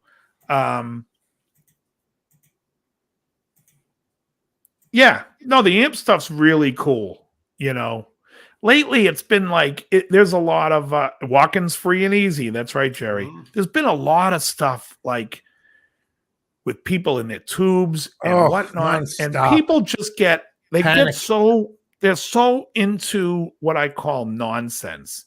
And I'm going to say this. If you have a $5,000 Paul Reed Smith guitar or a $10,000 or a $5,000 Les Paul, and it's beautiful, or you have the 56 gold top reissue with the P90s. All these guitars are beautiful guitars. If you go into the studio to play with them, they're beautiful guitars to play. But if you can't play in time, in tune, and come up with parts by reading a chart, then the guy walking in playing a Squire that he paid for $100, like Mike Rutherford did in Cape Town. you aren't going to work. He could work, and people will sit there and say, there's a bass player. What's the drummer, Laboreal, that plays for Paul McCartney? His father, Abe Laboreal Sr., used to play like the cheap Spanish basses. I think they were Goyas. It was a load of crap, but it sounded great when he played it because it had this thin sound and cut into the mix. Mm-hmm. And it's great. So all these people, they watch like all these videos of like, oh, this guitar is great. And you really need to have a maple neck or you need a rosewood fingerboard. You don't need shit. You need to know how to play. You need to learn to play. You need to focus on playing. And music is what we came to do in the first place. It's not to sit there and could you imagine like if Bill Evans were alive and he was sitting with maybe Billy Joel and the two were talking about just techniques and chord techniques. And then they said, well, I like these pianos that have where the ivory was killed from a virgin piece of, like elephant. What? Yeah, no, a virgin elephant. Like, the fuck are you talking about? What the hell was that gorgeous chord you played? Oh, it doesn't matter because what I want to show you is that the wood that the key is made of underneath that ivory is made from aged oak. Yeah, you never see it because that shit doesn't matter. They do care about the action, though. A lot of those pianos. Everyone has a preference. Action is not something that you can prefer. Some guys play a piano. They want stiff action. Some guys want loose action. It's up to you. But that can be adjusted. If you want to open up a can of worms, it's like stepping on a live landmine. Bring up tone wood. Oh, yeah, we all know that. I mean, fucking ridiculous. It's beyond silly, and it's all part of the whole. It's even. Let me tell you this: tone wood, by the laws of physics, cannot affect. There is no such thing on an electric instrument because tone wood is when the wood is actually producing the tone, and that's the sound, like an acoustic guitar. Yeah. But on electric, the pickup picks up the vibration from the string directly from the string. Down a magnet, reproduces it electrically, and then sends it out to the output jack. Now, what's not absurd is strings will matter. But how? Because the strings are actually the physical thing. But do they matter? Here's something that actually matters. And people sit and say, Billy Gibbons has the greatest tone. Well, Billy Gibbons is using sevens. I have a guy on YouTube telling me you need 10s or 11s to really get that beefy tone. Tony Iommi used 8s. Yeah, it's and Jimmy Page. So it's like, well, that's odd. And you know why they used 8s? Here's a great little trivia for you. Back in those days, the only gauge string were 11s. They were heavy. So they would put the 11 on the second string and everything else would go up one. And then they would use a banjo 8 for the high E. And then eventually, Ernie Ball caught on and started producing and making them into the lighter gauges. He was the guy that did that. Mm-hmm.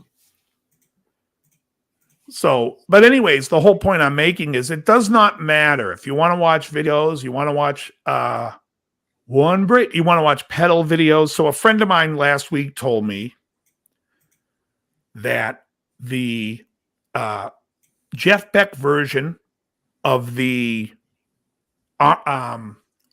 Archer, the J-Rocket Archer, is the greatest pedal he's ever heard. And it probably is. And I watched a couple of videos, and it's a great sounding pedal.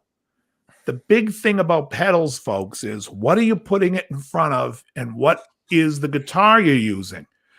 You could hear, I bought a pedal once, and I bought it because I watched a video, and I can't think of the guy out of Dallas, Texas that does videos.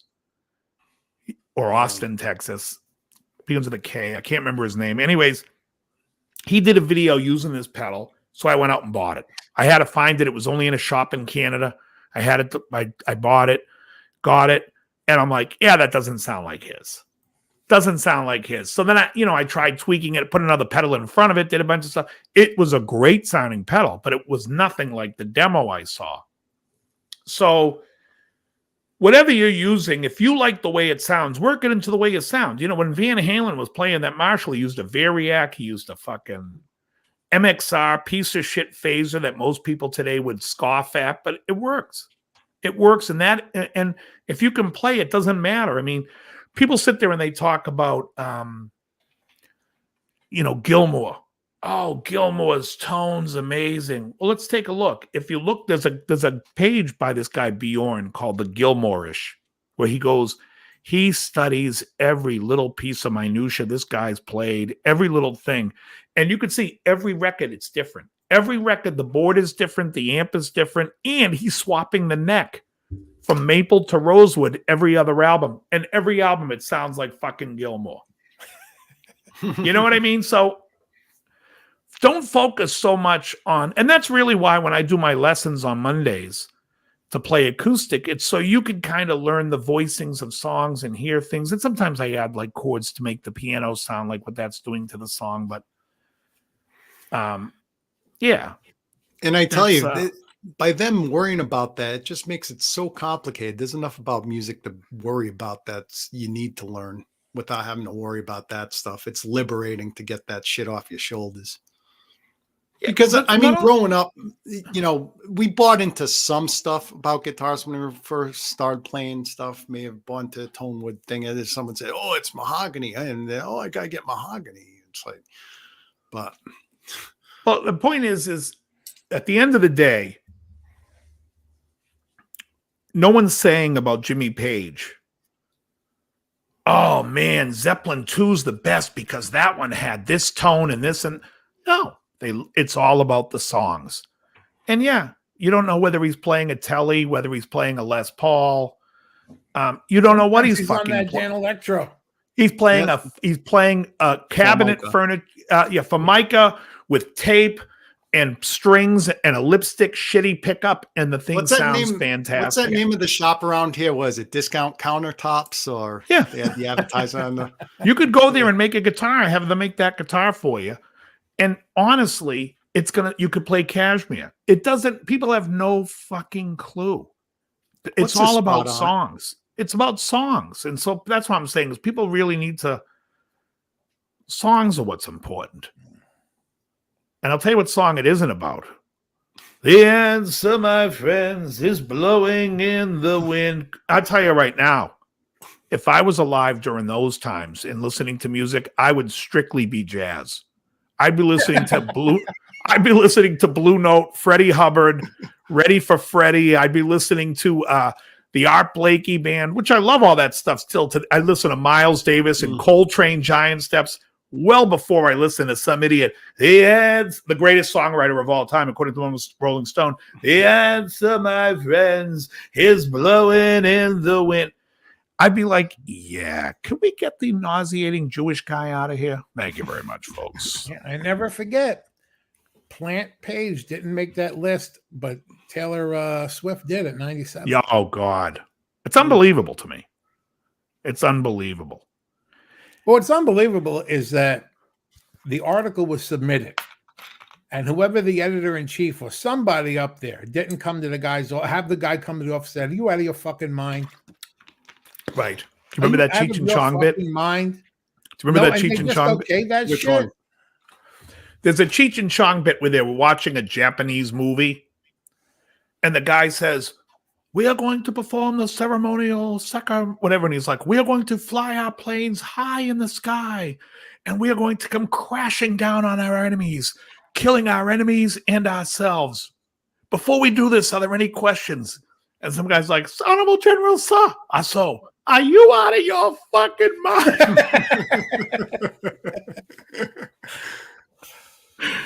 There was a Cheech and Chong bit. I wasn't familiar with a lot of record bits. I was mostly the movie guy. Michael Cross is saying there's still a difference between solid body Strat and plywood guitar resonance, but the resonance does not affect, Michael Cross, what is going to your amplifier. And so if you want to sit and play a plywood guitar, or if you want to take a Strat and say this Strat's made out of mahogany, this Strat's made out of alder, and this one's made out of ash, and you're like, listen to the resonance difference. And I'm like, okay, band, shut down the equipment and let them listen to the resonance. And they can turn off the amplifiers, and in the back row, they're going to go like, are they going to play anything? you can't hear it. What's coming out of the amplifier has nothing to do with the resonance because that's not how a pickup works. I like the analogy. But you know what I mean? It's almost the same way. Imagine that a pickup is a blind person and the book is in Braille and you're telling me it matters how bright the room is so he can read. And I can turn the lights off. He's still going to read it the exact same way because the light doesn't affect what's going on. It's not in the picture. It's not enough. It does not. There and people love to use they love to throw some ridiculous science by sitting there talking about what's the guy's name? Cause and effect. What's the every action has a Newton's law. Newton's law. They love throwing Newton's law, but again, if a blind guy is reading Braille, it's Newton's law. Yeah. Every action, reaction. Newton played pedal steel. That don't count. It's Fig Newton's law. Every cookie is delicious and fresh. Fig Newton. Darn tootin'.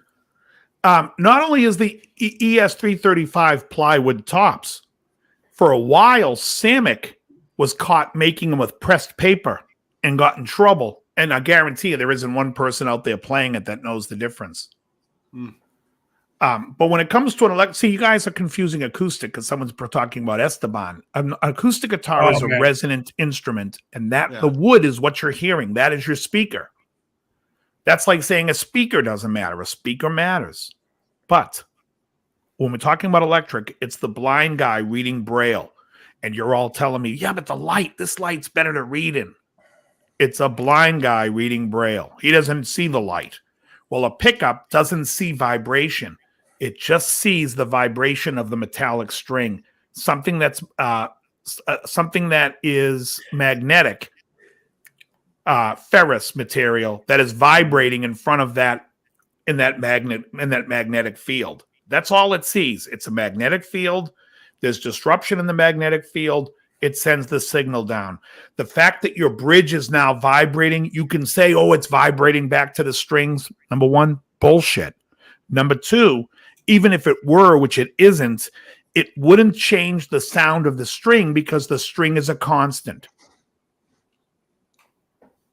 And on that note, however, if you are doing a session, you will want rosewood fingerboard and a maple fingerboard because the producer's going to ask you. Yeah, the producer's going to ask you.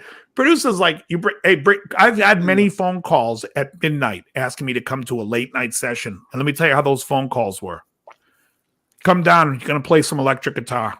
Okay. No, don't forget the. And P90. if I wanted to, I would say, what kind? Because sometimes I bring a humbucker and a single coil guitar just because I don't know what I'm playing on. But it didn't matter. It doesn't matter. Then they want you to play. They just want you to play. Mm-hmm. Well, you're not going to have plywood, but I'll tell you right now, Michael Cross, if you buy a Mexican Strat, like this here is a Mexican Strat body, and this Mexican Strat body is made of 7 pieces of wood, all garbage wood that's put together and glued. I have a Warmouth Strat that's made from 1 piece of wood. I have a few Strats that are made of 2 pieces of wood, and I can tell you none of them sound different. And this one has a maple fingerboard. I have ebony fingerboards. I have Wenge necks with an ebony fingerboard Wenge neck. There's no difference. You couldn't tell me the difference. If you can find a Squire 2003 that you can't tell the difference. If you can find a 2003 standard Squire, the Cherry Burst, that is usually a 2. I gotta check whether it's 2 or 3 piece alder, and it's a full size body that you can get cheap. It's and no, it doesn't matter because it doesn't. If it mattered, it would matter. Yeah. Let me tell you this. So in 1956, the Stradic up to 1956, so 54, 55, and 56, the Stratocaster was made out of ash. Yeah, in 57, they made a lot of poplar at one time too, right? Whatever was cheap. It was ash at the time. And then they switched it to alder in 57. I remember they Do switched. I think the tension of a string is constant? Whoops. Well, the way a string vibrates is a constant, because the law of physics on a vibrating string is the mass of the string, the tension of the string, and the scale length. All three of those things will tell you how the frequency of the string is going to sound. So therefore, yes, I do believe it is a constant. Even when you do this. So if I do this, you're hearing the resonance from the wood. If I hold the wood tight and mute the way the wood vibrates, I am able to, if I were to hold this and cup it, I can change the tone of that resonance. However, I cannot change the way that string vibrates. And all the pickup sees is the way it vibrates, because if it was the case where what you're saying, where things can change, well, then the guitar would sound different when you hold it up against your body than when you pull it away, like an acoustic does, and an electric doesn't. The 90s, they went to poplar. Yeah, it was way later. It wasn't very popular. Thank you for that. I'll be back in a few. I got to put Mikey to bed. All right. Very good.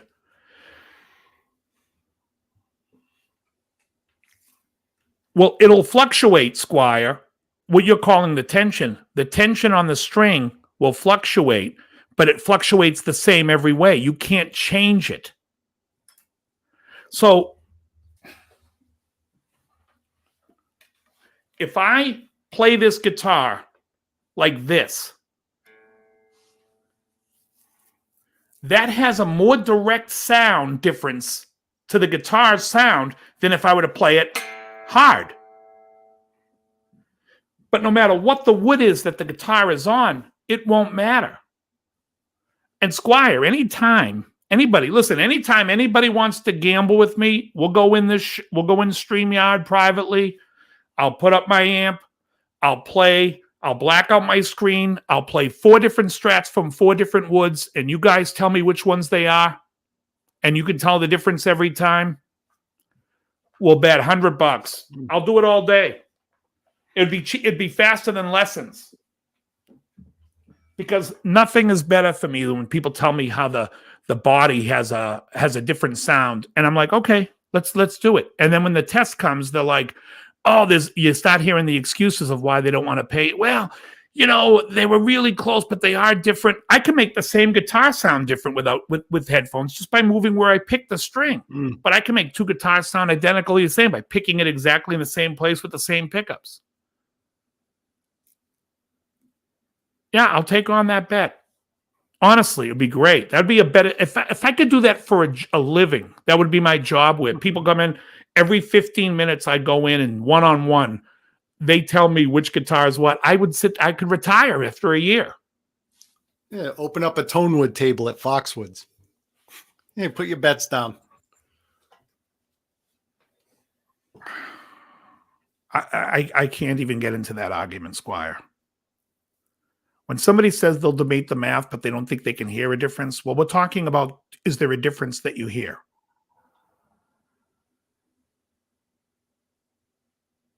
Anything that's negligible. Sounds like he's coming from 2 different sides here. He says it doesn't make any sense. You hear a difference. Why do you need to debate the math? Because the math is saying that you don't hear a difference. Yeah. Well, it's just it would be a good carnival gig, Jerry. I'm digging the idea. But the point is like, and I don't know, because when I'm live, it's hard for me to plug in, but I could plug in 3, especially, what's hilarious to me is when guys do pedal demos. There's a guy that does a pedal demo of that Jeff Beck guitar. I mean, the Jeff Beck pedal. And he's like this playing it. Well, maybe his guitar's in tune.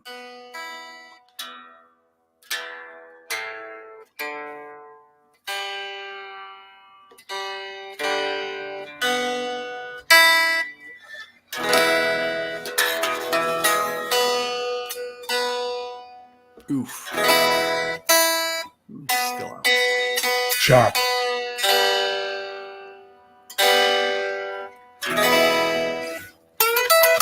I wanted to hear like, just a simple anything. Instead, he's like, oh yeah, that's a great, let me now hear this one. And I'm like, you're comparing two pedals by banging out an E chord? I mean, I may as well just punch myself in the balls. What does that tell me? If you're going to play chords, may as well play rhythms. Listen. How's he doing? Yeah, he helped a little bit tonight. The other night, he wasn't helping at all, and I tossed something in here. Whatever goes from here down there, it ain't doing so good. Yeah. Hey, Joe, I want to bring up some from way earlier and stuff. We asked you, hey, how much Don't have ask you me lost about my and stuff tits, like that. please. No. I'm just saying, how much do you think you weigh right now?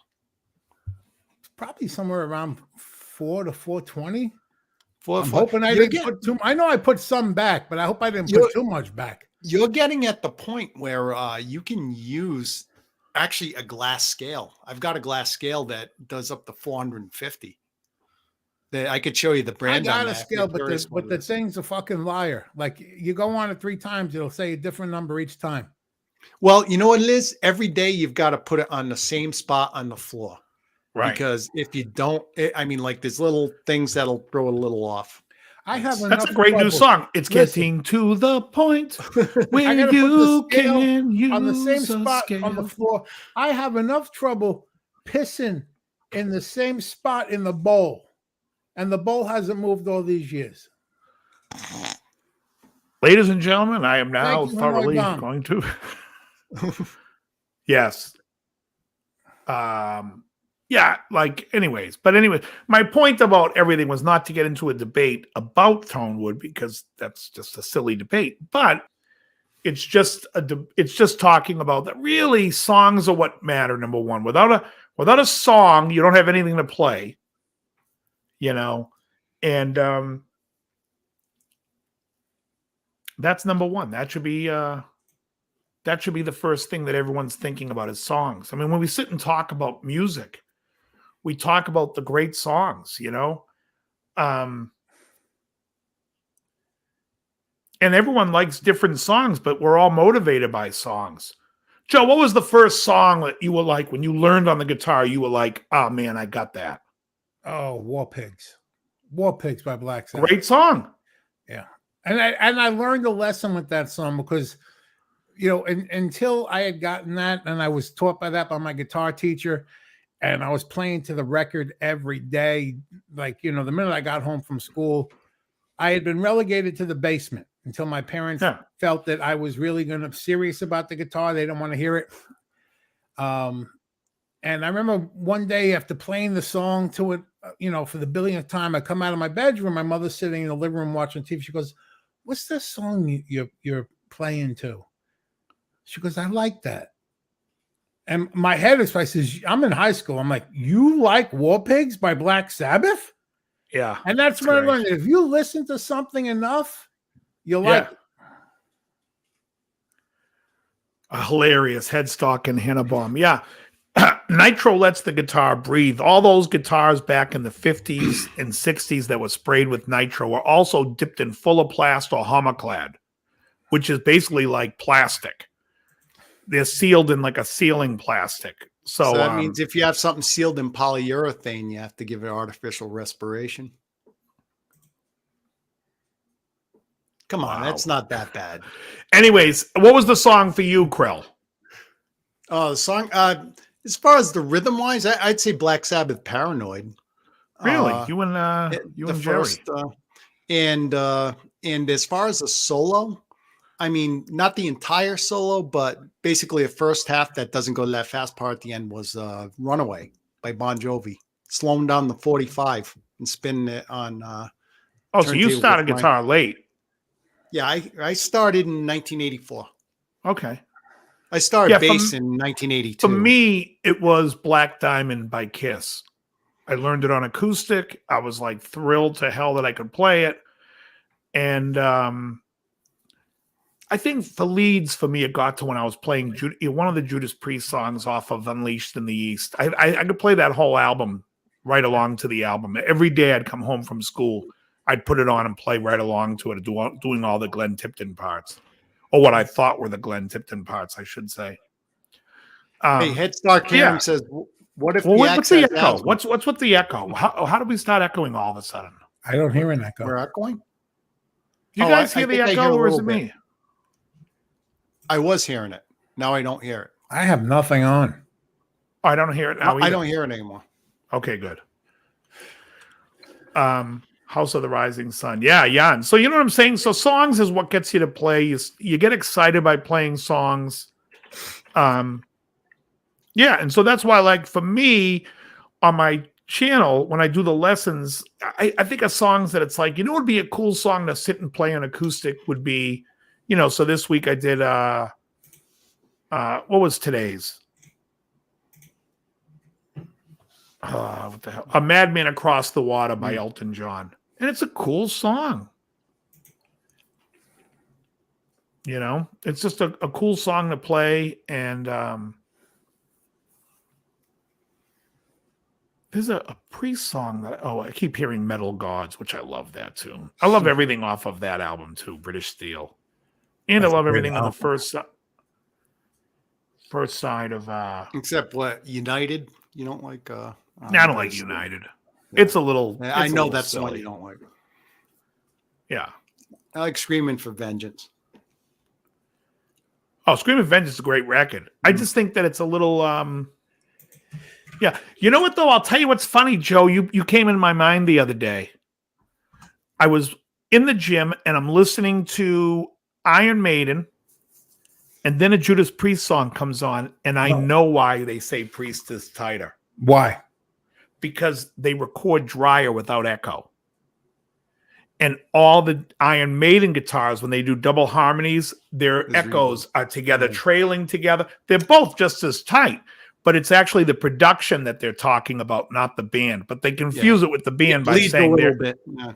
It bleeds a little bit because of the delay. Well, it's to me, it's Maiden sounds better, but Priest is always very dry. Two totally different styles of dual lead playing too. I mean, in my opinion, I mean the Priest and not Priest, Maiden usually goes with the faster lines and the trills and stuff like that, and Priest are more like the slow melodic stuff. And yeah, well, Priest is playing everything with a gallop. You know what I mean? And that gallop's great. But so does Iron Maiden. I'm sorry, Maiden. I meant Maiden. Yeah. And Priest is way more the choppy, you know, got the narrow. And the Hellion piano bomb. If any of you guys have ever seen Judas Priest live at the US Festival, well, I have seen some clips of it. Yes, not sure if Rob Halford was gay from that, but it's right. I was going to say, while watching that, Glenn Hughes from the Village People was like, "Wait a second, the Harley, the ridiculous leather attire, this thief." Is that the name of the guy from the Village People? Glenn Hughes, the same as the bass player in Deep Purple. Yeah, Glenn. God, he must have got a lot of razzing at that time. Hey, Glenn, you wearing the mustache tonight? Oh, thanks, Johnny. Oh, Electric Eye's awesome. Hellion Electric Eye's great. I think the only song album, favorite solo of one of my favorite solos is Electric Eye. Yeah, that's great. And riding on the wind or riding like the wind. What is it? No, riding on the wind. Fantastic. But I still think a better song is Rapid Fire. Oh, the Go-Go's played in Temecula last night. This just in: the people in Temecula are suffering from severe heartburn. You gotta do that in a Norm Macdonald voice. You know, it's like there was a great bit once on. I think it was. I don't know if it was Norm, but no, it was Dennis Miller when he was like. Somebody was throwing frisbees or bottles up at a Michael Bolton concert, and he was like, "I'll never play again." It was like, oddly enough, people started bringing them, selling them at Motley Crue. I forget how the joke went. Whatever. Yeah, the last half of Steel. What's The Rage is a great one. I love The Rage. That do do do do do do do do do. That's a great one. Joe, what have you been listening to lately?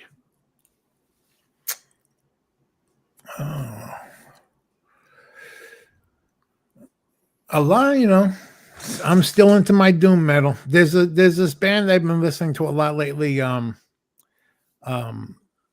They've shortened the name of the band to MWWB, but the full name I thought was genius is Mammoth Weed Wizard Bastard. Really? I was like, that's just fucking brilliant. When I found out what the name was, because I had only seen it as the MWWB, I'm like, that's fucking brilliant. Why would you shorten that? Right. John Taylor, you must really like him. Right? When he goes, I celebrate his whole catalog, but you just really like him because he has the same name. Clem Burke from Blondie was on drums at the Go-Go show. What happened to the girl? Well, she had heart problems. I read Gina She Schlock. did? Yeah, she had heart surgery a long time ago. I'm not sure how she made out with that in the long term. She at advanced age, maybe she's having problems. I'll tell you, my favorite Clem Burke song is Dreaming by Blondie. That's my favorite. My brother's favorite Blondie song. That whole record, though, is fantastic. Yeah. The Hardest Part, Union City Blues, Shayla. I love that Eat record. to the Beat? Eat to the Beat, yeah. Yeah. KMFDM, Elroy. KMFDM. Kill motherfucking Depeche Mode. Is that what it was? I don't know if that's what it was. Yeah, I believe. You said that and sounded familiar. So. Oh, the psychedelic. There's an army on the dance floor. I love Richard Butler's voice from Psychedelic Furs. And heaven some is songs a on my playlist. hole in my heart. Yeah, you asked Joe what he's listened to. I listen to is I've got like 1,000+ songs on the playlist in my car on a USB stick. So whatever that's cranking out is what I'm listening to. Yeah. Yeah, World War III is a killer song by KMFDM. I love that song. Starts off with a bluegrass. I did not see Blondie live. I've never seen Blondie live. I almost saw the Go-Go's live, but I thought the tickets were too expensive back in the day. I think it was Vacation, or it was the album after that. I thought I was the seeing the album Go-Go's live. I went in there and there were women dancing around naked. I went back out to the front. I'm like, oh, Go-Go dance. Well, just the curiosity. My friend said, "Hey, you want to go see it?" And I go, "Yeah, I'm not doing anything. How much are tickets?" I can't remember how much they were, but I said that's way too much, fucking much for Go-Go's tickets. Fuck that. I'm not going. All right, Crowbar's not going. In case anybody wanted to know verbatim the conversation, instead of saying my buddy said did I want to go and the tickets were too much, he says my buddy says to me, hey, do you want to go see Blondie? Yeah, sure. I'll go see Blondie. He takes a 2-minute sentence. I didn't say my friend's name. I know you didn't say his name, but the not my buddy asked me if I want to go to the show, but the tickets were too much, so we didn't go. My buddy said to me, hey, do you want to go to the show? Yes, sure, I'll go to the show. So then we went to go look up tickets. Did you see what the price of tickets were? No, I did not. I didn't get that much in detail. I think there was value to my delivery in that it's like the whole thing is like, yeah, sure, I'll go. And he tells me how much it is. And I go, fuck that. I'm not going. I mean, I'm dissing on Go-Go's at that point. So it was relevant this time. For that price, the Go-Go's are banging me. Thank you very much. Yeah. Folks. They're all week. No, they don't put out. Their lips are sealed. Oh, God. Shane for the 14 says he's been watching older bands whose story he finds more interesting than their music, like Wasp and Quiet. Anything about Wasp and Quiet Riot is more interesting than their music. Oh, yeah. Yeah, I think Mental Health is one of the most overrated albums. Well, I mean, my favorite thing about Quiet Riot was Kevin Dubro's hairline.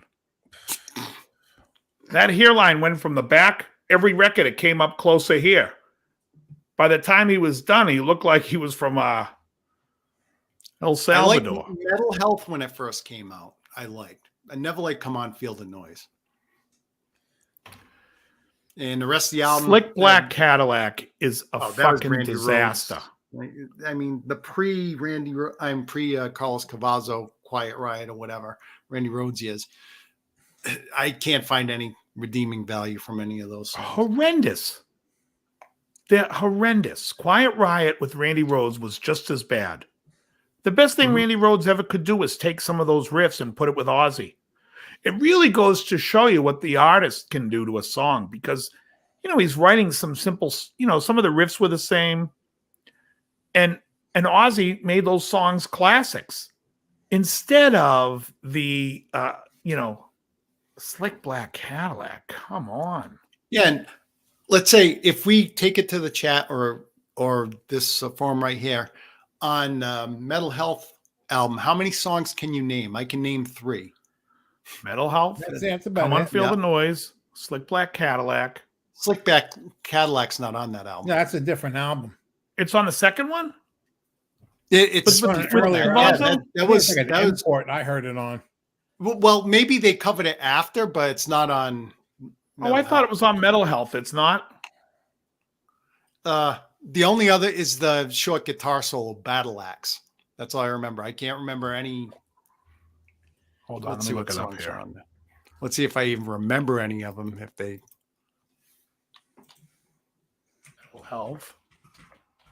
Metal Health, Battle Axe, Loves a Bit. Slick Black Cadillac. Fuck you it guys. is on there. Christ. Oh, it is on there. Wow.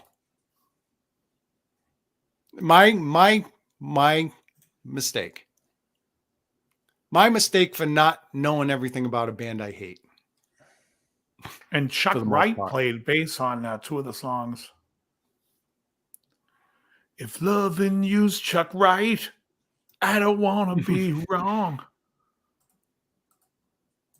Yeah, now that I see the song Run for Cover, I remember that title. But that's about it. Yeah, I love Daisley. I got that Daisley book here somewhere. There it is. For fact's sake. One of these days, I'll open the first page. Actually, Daisley signed it for me. He says, to Miss Lasanka. Oh, Miss Lasanka. Yeah. The Wild and the Young. Is that on that album? She almost looks a little like Alice Beasley there from I know Alice Beasley. Alice Beasley was married to Vincent Schiavelli Schiavelli, right? from Mr. Vargas. I just switched to Miss Lasanka. Yeah, That's a good one. that is good.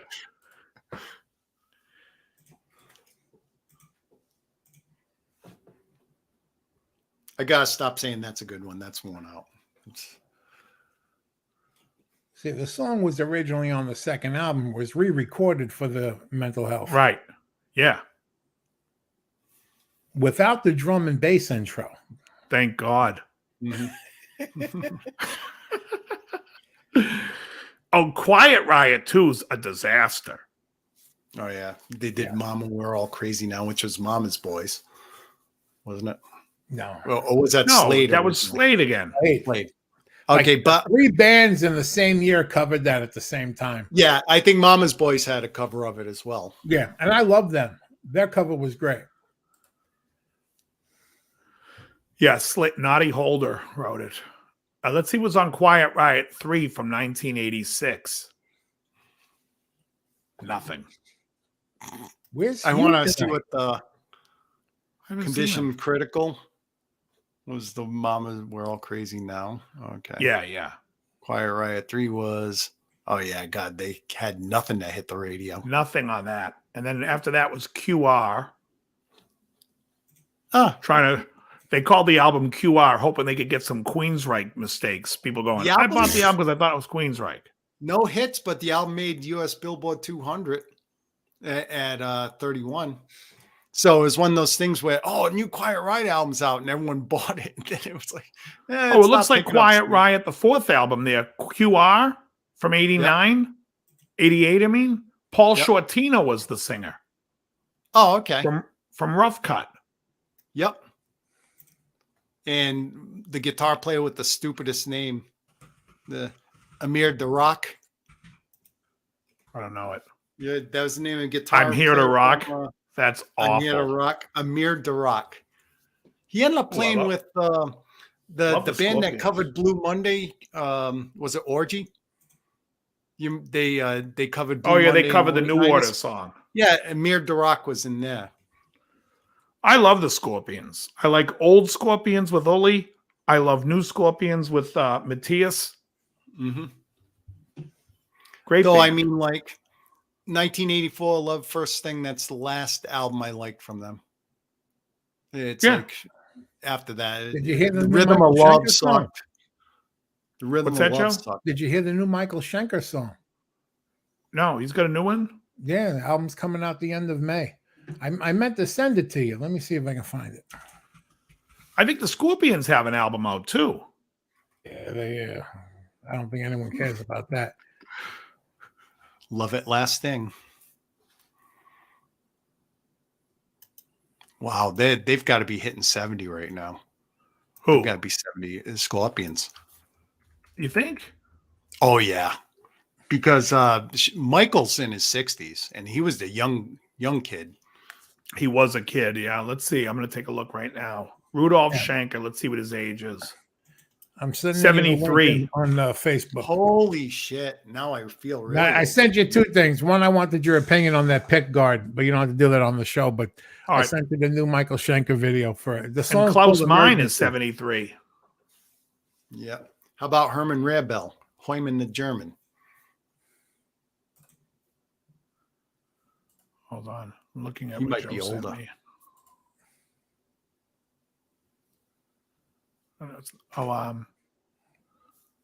Lace sensor pickups. That's a good looking guy though. Black. Let me see. MSG. Let me make sure my audio's off so you guys can't hear it. Yeah. MSG Emergency. What is this? It's the album coming out May 27th.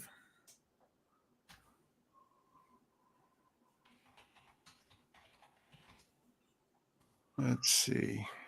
Sounds all right. I like the drum and bass production, although the bass could be a little hot. Okay, so it's coming out. So is it going to be even listed on Immortal? Immortal was in 2021.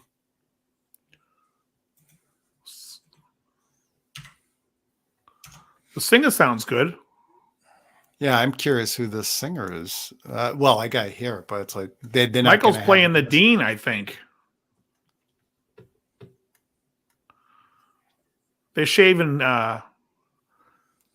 beats off the bar here and there, which I mean, his last year's album doesn't even have a wiki page.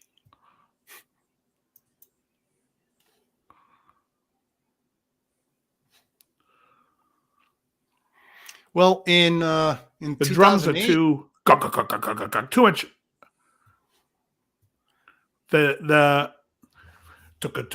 There's too much. I would have thinned out that kick a little bit because it's just thump thump thump thump thump the whole song. 2008, he had the lineup with Gary Barden on there in 2008. Yeah, they went back and played. And he had Don Airey on keyboards, Neil Murray on bass, Simon Phillips on drums. I wonder why Immortal doesn't have a wiki page. I mean, regardless of how well it did, it should be in his discography at least. I mean, it's listed, Michael Schenker, he came out with an album last year called Immortal. So Schenker looks like he's playing a new Dean. Different color scheme. Let's see if there's if they're selling it anywhere. No, Did you post that link in here for us to look? I didn't. Oh. Okay. Here it is. It's called the USA Michael Schenker 50th anniversary. Oh, they only want $45.99 for it. Well, that's it. $45? Wow. I'm going to put the link in the chat so you can all click on it. Well, I put the video link in there already. Okay, there's the guitar link right after Joe's. Click on that, Joe. I'm waiting for it Tell to me show up. tell me if the 50th comes up. Jeez, $4,500. Jesus, what are they making in Russia? 4,600. Got held up because of the Gee, war. Willikers. No fucking way. I like on the bottom it says find a dealer. Yeah, in the back alley for that price. Right? Find a drug dealer. You're gonna need to be on crack to buy this. Oh my God, that's ugly. It is I don't think ugly. it's ugly. I think it's The I think it's colors. all right. The colors are ugly. I don't I like don't that. mind it, but my point is the price is insane. In the knob configuration, give me one volume and one three-way. That's all you need. know- I don't need tone knobs. You're playing metal. I understood that he had like the yin yang of colors on his V's, with the black and white and stuff like that.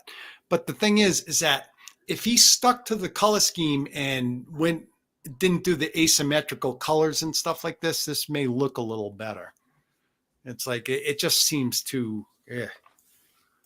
I don't mind this guitar. I think it's a decent looking guitar and it's different and he's playing it now, which I don't mind. He wanted something different. If you want his classic, they still sell his classic one. Yep. I had a chance to get the one that was in the $700-800 range. I had a chance to get for like $499 a few years ago at your favorite place there. Oh, but you know what's funny? Yeah. This is a V-neck. It's a V-neck and 1/11/16 at the nut, which is a little. Can I show the guitar? I put the link there. Let me see if I can Why wouldn't show you be it. able Hold to on. show it? It's on the internet. No, I know. I just got to find it in my.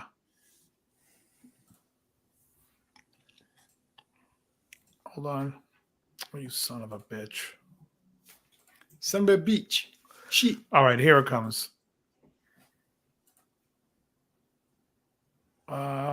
Share. In the meantime, I'll Share talk about screen. how effing cold it was up here. Too cold for spring. Window. Entire screen window. Chrome tab.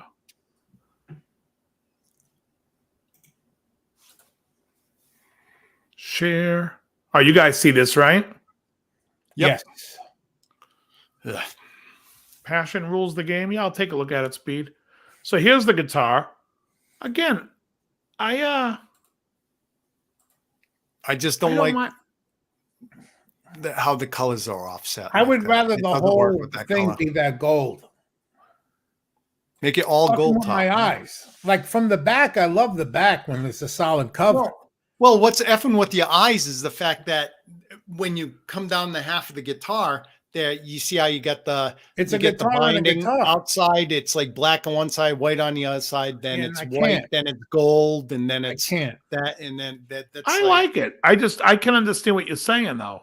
That you don't like the It's a trick. aesthetics. It's an I don't like the optical illusion. Ooh, there's. Hold on, I'll get back to that. it. I wanted Wait to a show minute. this page. I think it's a good looking guitar. I wouldn't buy it for $450, but I Okay, just think No.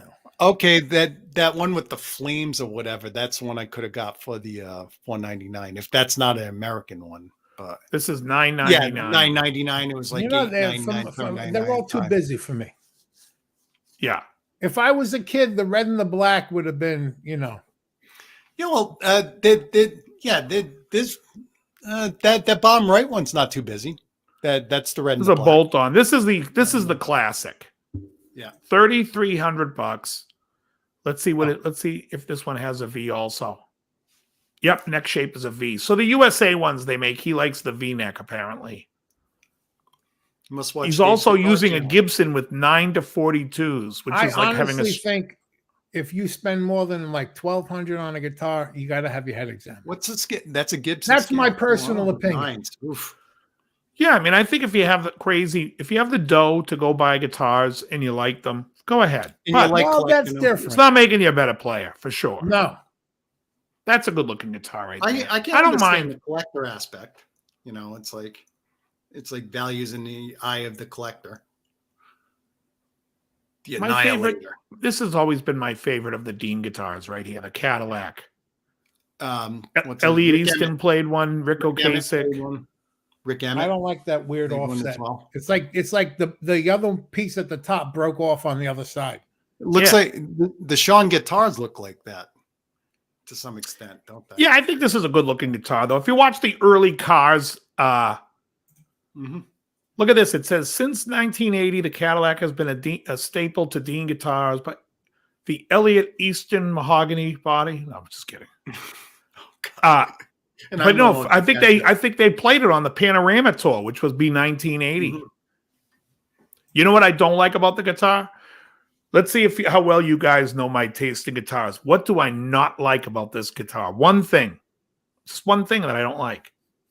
Yeah, it's the the strings aren't coming up through the body. It's actually got a nope. This is a bridge. I'm fine with this part. I'm fine thinking here. where the selector is in the bottom. No, I'm fine with that. I'm fine with this here. This is okay. The knobs, I don't care. This is all traditional. We're gonna. Is it the angle at the headstock? No, it's way more detailed than that. Oh, okay. I'm thinking it's the black and white pickup configuration. I'll show you what it is.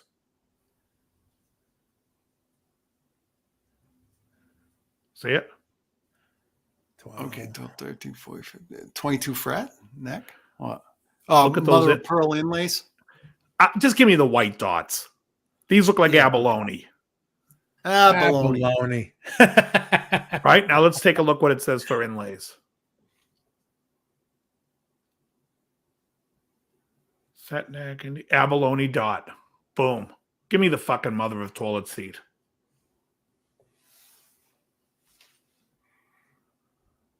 Yeah, I think say that's that on the Kotzen guitar I have. I could probably go with standard black dots on that maple neck. I would love if it had diamonds. It's like I love black diamonds on Kiss reference here. Here's the USA guitars by Dean. If you want to see what an expensive guitar looks like. That's nice. Yeah, but this We can tell what Dave doesn't like. You mean Nebraska right here? Well, the strings are still coming up through the body, though. Oh, yeah, I hate that. These are all the USA. There's the Kerry King. Dimebag. Yep, they're now calling them time cap. I think Dimebag doesn't. Then there was this thing. Yeah, this isn't bad looking, but give me a tailpiece. There's something weird that goes on here. How about coming all the way in and pulling the neck out a little bit? Yeah, more? you know, we used to do that too.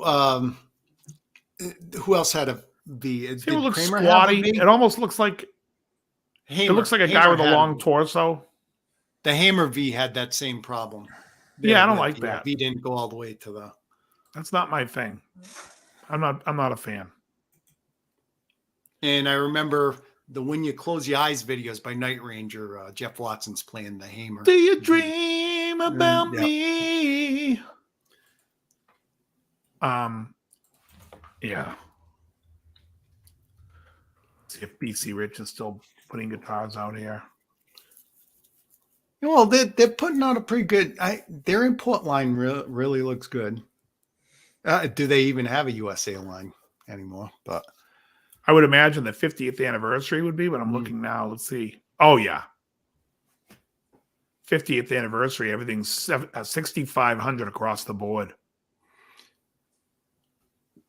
Yeah, Dave, that picture I put on Facebook there, you know, the one from years and years ago where I make an evil face with the shirt with the smiley face with the bullet hole in it.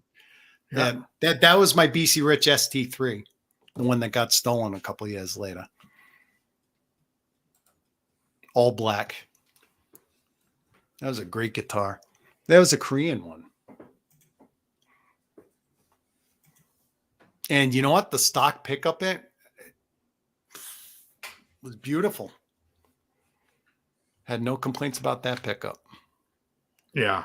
I mean, like the pickups like that Joe was saying, the black and white, that doesn't matter because any guitar I'm buying, I'm taking the pickups out anyways. It's very rare that I like them or not. Yeah, it's very rare that I like a stock pickup.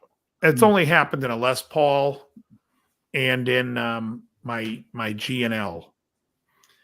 Yeah, the Les Paul I had the well, it's still on consignment though. Those Gibson 57s, I really like those pickups. Yeah, 57s are good. I like the burst buckers, and I think the custom buckers are good. Wrong tone wood. That's funny, John. Yeah, to me, no, it's that abalone. Yeah, Johnny Kramer. Yeah. I can't really either. I don't really like the short scale, Gibson scale.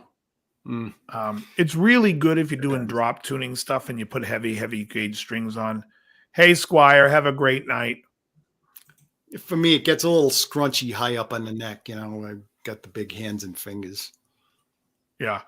Anyone have any experience with Lundgren pickups? Dolph Lundgren's making pickups? I don't know. They must crush you. ESP LTD Arrow. Let's see what that is. Nothing. Oh, it's a V. It's an offset V.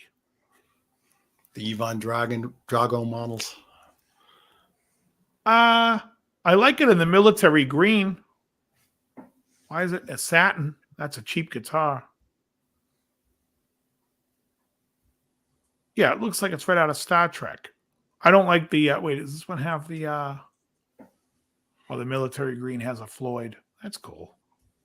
I'd rather have a Floyd than have the thing go string to the body. I just don't like that.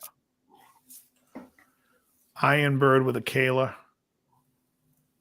Takes me back to the 80s. What's his That's face? BC Rich. Michelangelo Badio used to love that model back in the 80s. Basswood body, if I remember.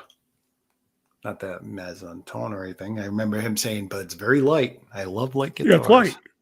Yeah. Yep. Basswood's light. Yeah, you don't worry about your shoulders when you're young, but when you get older and you play a whole night and you got this heavy piece of wood hanging on your friggin' shoulder. There is a problem with basswood. I think basswood dings easier than most Yes, woods. it does. Yeah. If you put, a good poly coat on it and stuff like that, it's going to be a little more resistant, but you're absolutely right. They Daphne Blue Squires like that. Was it a softer wood? Yes. Yeah. You remember what was that wood they used on the Squires? Balsa? No. It was a wood they called I never heard of until they started using it on the Squires. But the dig on that was that if you got too rough with the whammy bars or if you're mounting stuff, it was so soft that you could literally rip the whammy bar out. It's like that's how soft it was.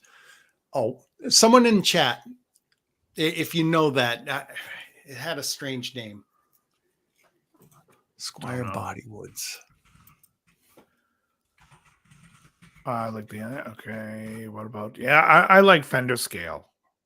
Joe, what have you been playing? You still playing that Les Paul? The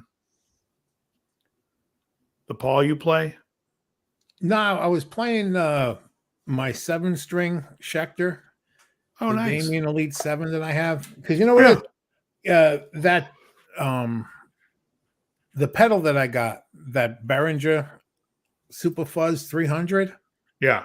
That simple $25 pedal saved an amp that has haunted me for years since I bought it. I'd gotten one of those Voxes. It's an AV60. One of those like hybrids. It has the two preamp tubes. Yeah, Polonia. Solid state. Chat. No, I've got it. It's Agathis. Agathis Crystal. Agathis. Agatha. That's why they had discontinued. Whatever Agathis is, it's like they were having problems if she was the one that was fucking with Wanda. And Agathis Christie. WandaVision. Yep. Agathis Harkness. Sarah Von Doom. That's my Les Paul copy. Yeah. Right. But you've been playing the 7-string. Yeah, I have this amp. It's a Vox AV60. And I've never gotten a good tone out of that damn thing. Not even a clean tone. It just sounds like mud. So I'm like, but if it sounds like mud and doom metal kind of sounds like mud, maybe that, and I put the pedal on it. Unbelievable. Oh yeah. Beautiful. It's like this My amp name is is Mark. redeemed by this shitty little pedal that Yeah. everyone keeps saying, well, I don't know how I can't vouch for the pedal's longevity because it's made of plastic. How fucking hard are you stomping it? Right. Whenever you you can't look at drive a these truck people with over the it. pedal boards and they're showing you, they always tippy tap the pedals, even their metal ones. So what are they doing with this one pedal? And you know Right. what? Let's say it doesn't last. For the price of 10 of them, Right. you're still paying what you'd pay for the one pedal. And I'm That's still right. waiting for fucking Guitar Center. That one pedal's still on back order. If you're so Wow. inclined, if you really like a plastic pedal, just get like a metal box and rehouse it in a metal box. That's what they said too. There's always a, but But only those, do it after it breaks. But you know what'd be great would be if you bought a metal box and you like had it, you designed like the outer, and then you just swap all the electronics into it, and then someone says, "What is that pedal?" Yeah, it's my design. That's my own design. I'll sell it to you for $300, and then you go and you buy another one. You keep doing that. You're just selling Behringer pedals. Right. And I still have a plastic It's my own Ibanez circuit. tube screamer, the sound tanks, and those were known. The switches were known to go out, and knock on wood, that's still going. don't knock on plastic because then it won't go. Yeah, exactly. Don't knock on plastic too hard. Yeah, all cheap combos. Yeah, I mean, sometimes it's, I don't know. Well, listen to it. I mean, like if some people may want that crap sound, or they, one person's crap is another person's, great sound. Sometime you're working on a record and the producer will say, "Do you have a pedal that makes noise?" You know what gets me? The people. Hey, that get Rob the Franklin, cabinets, he says he has a Parker that's all basswood. they get the cabinets, right?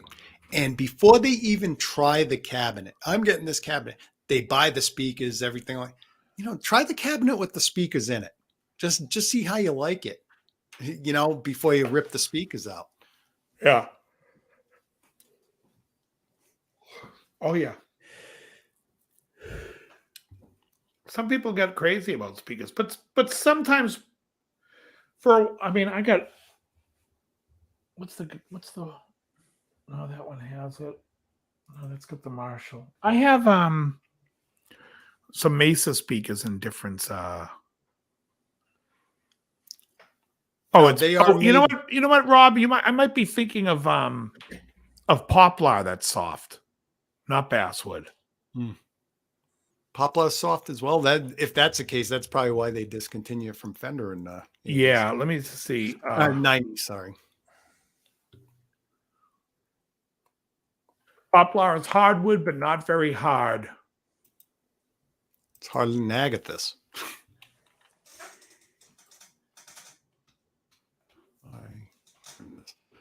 Do they use a durometer scale for hardness of woods like they do with plastics?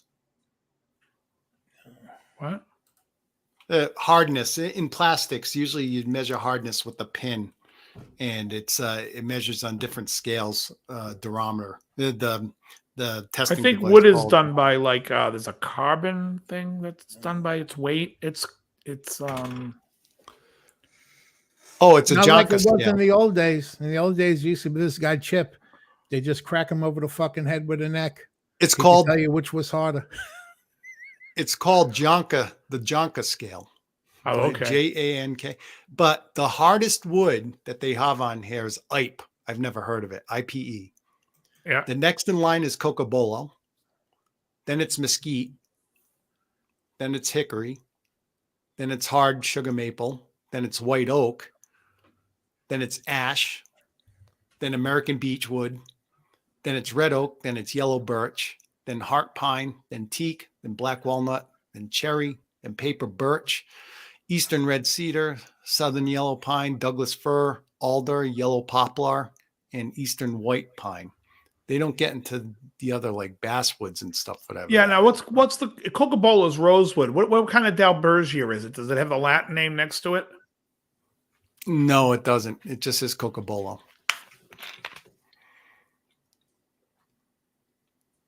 I just never heard of fucking IPE. I'm cuckoo for Cocobolo. That crossed my mind.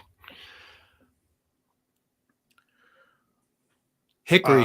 The great thing is, you light that guitar on fire, it's going to smell really nice. Same with mesquite. Yeah. Have a barbecue. The PRS Silver Skies, are they made of poplar?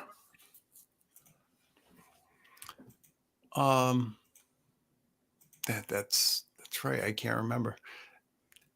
What's people's opinions on the SE Silver Sky? It's like, like they actually changed the radius from 7.5 to 8.5, which is a good thing because it's like, 7.5 is a little ridiculous.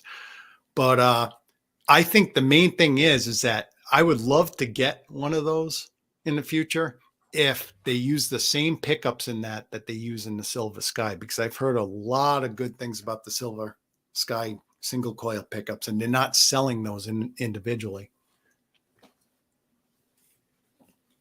Oh, Ipe. Okay. My former boss used that on his deck. When you said used on decks, that shit is hard because he was giving it. It's like you're holding a piece of stone. PRS Silver Sky looks like it's an alder body.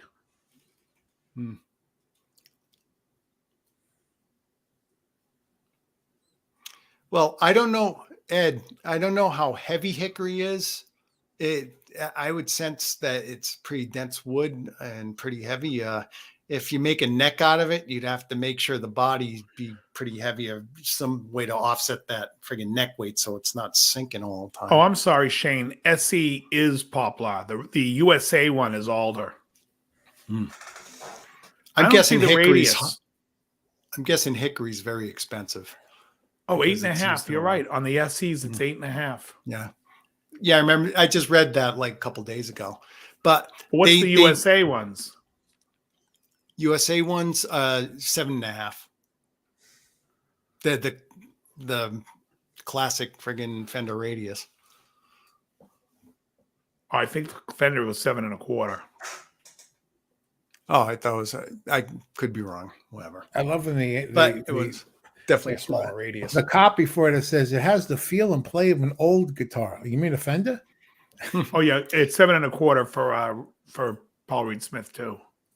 Yeah, but they list the pickups there, and I haven't checked it against the actual Silver Sky yet. And about the Silver Sky, I mean, I haven't played one, but one.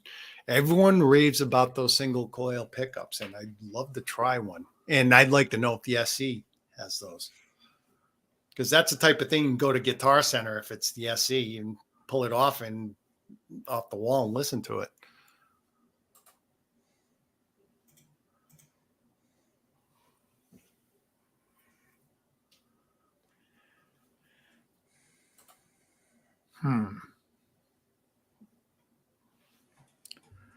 Pretty sneaky, sis. Joe, no coffee tonight. Connect 4. No, I got work tomorrow morning. It's a Monday night. I drank mine early in the show. Yeah, I start my day with coffee. I almost, fell asleep at work today. It was brutal. My first day back in a week. Wow. And I don't know you had the back week to off. back. I even had to beg my supervisor. I said, can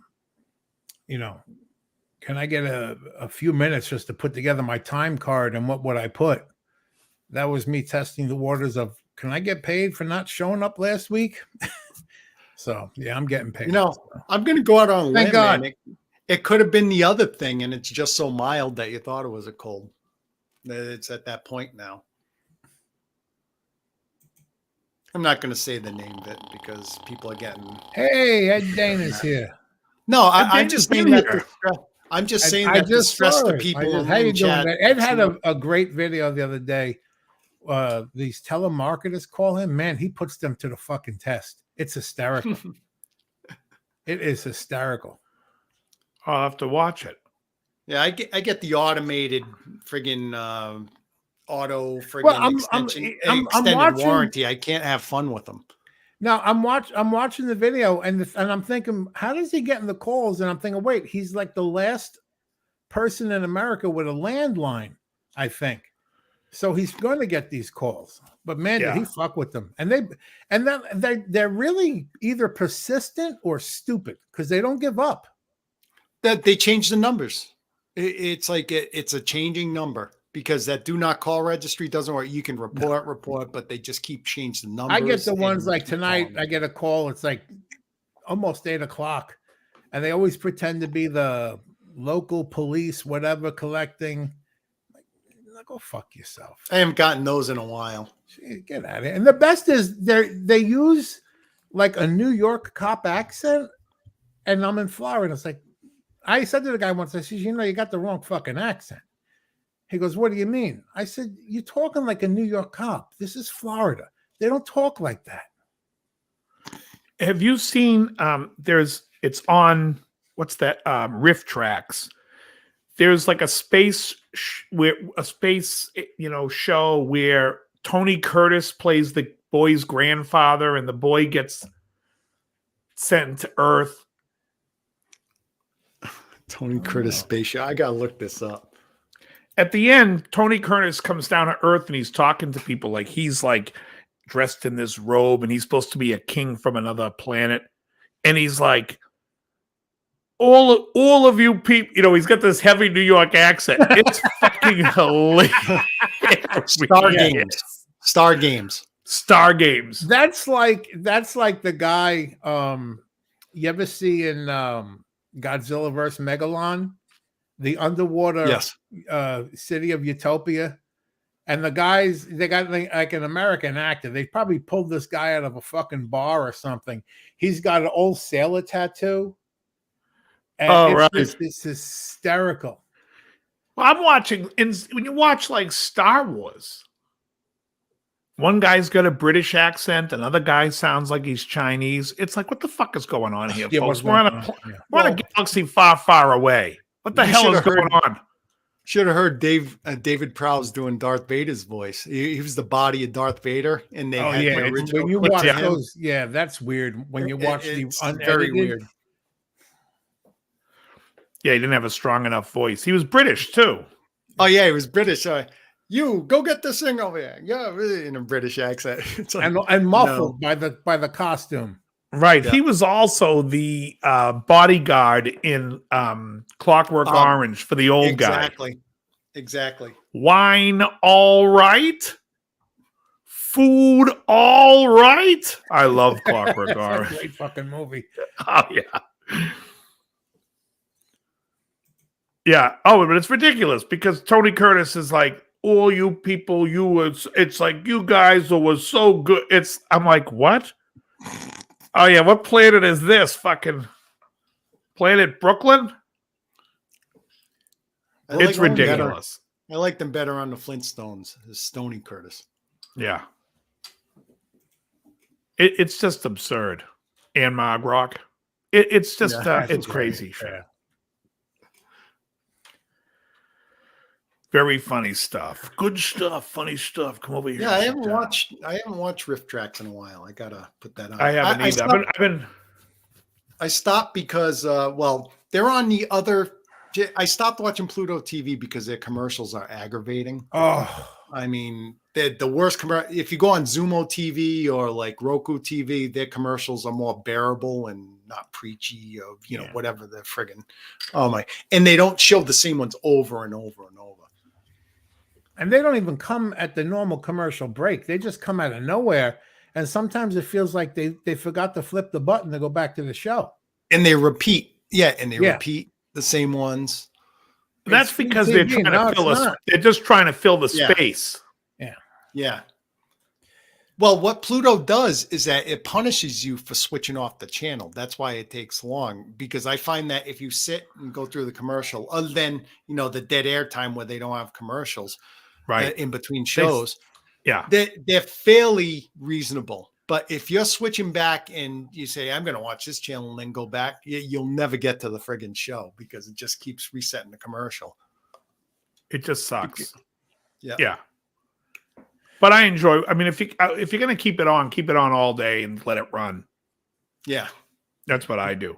But Tubi's good. Tubi don't beat you up like that. Tubi's excellent. Yeah. They I give you also the love on time. Tubi. They give you the time on the commercial too. They Yeah. tell you exactly how long it is. Yeah, and the thing about Tubi is I like the fact that I can watch I can just keep watching everything in rotation. I'll go to sleep and wake up and a ball game. I'll wake up to the 5 seasons later. No, it won't be that long because usually like 8 shows later or 7 You shows were with me later. last night, Dave. We were watching the ball game.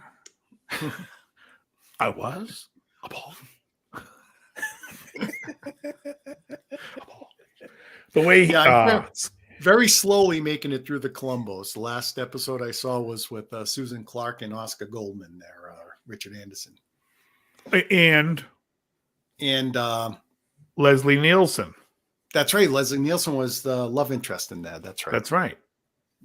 The one, he didn't play the heavy. He was just the innocent bystander that, became a suspect for like 1 second. And it's like, no, this guy's alibi's all set. Well, the one with Patrick McGowan, he dies within the first 5 minutes. He gets killed. Yeah. The mistaken identity. Like them, right? Identity crisis. Yeah. That's when he was like, that's Lieutenant Columbo. Well, that one, that one's still Geronimo. Steinmetz is still out there. They never caught that guy. Steinmetz. May I keep this? May I get a copy? You can have that. Oh, it's great. I think I started watching the Roddy McDowell one, but I fell asleep. So literally a cross between, the Colonel from Kentucky Fried Chicken and Patrick McGowan. That's Steinmetz. The picture is great. It's fantastic. It's like the Colonel and Patrick McGowan had a baby, and it was Steinmetz. and they try to blow up that poor black guy in the car when Steinmetz, Yeah. Right. Shane 14 says the complaint about Tubi is Fantasy Island is in forced widescreen. See, I didn't know that. Columbo, it's still in 4:3. Yeah. My favorite thing about Columbo is, and I'll tell you an episode he does it in. He does it in almost every episode, but one in particular is the one with George Hamilton, and the woman says that her and her husband are sitting, having drinks, listening to music, and there's a knock on the door. Somebody's car broke down, and so he goes down and sits afterwards. He sits down in the sofa where she was sitting. He has the music playing, and he goes, and he does this.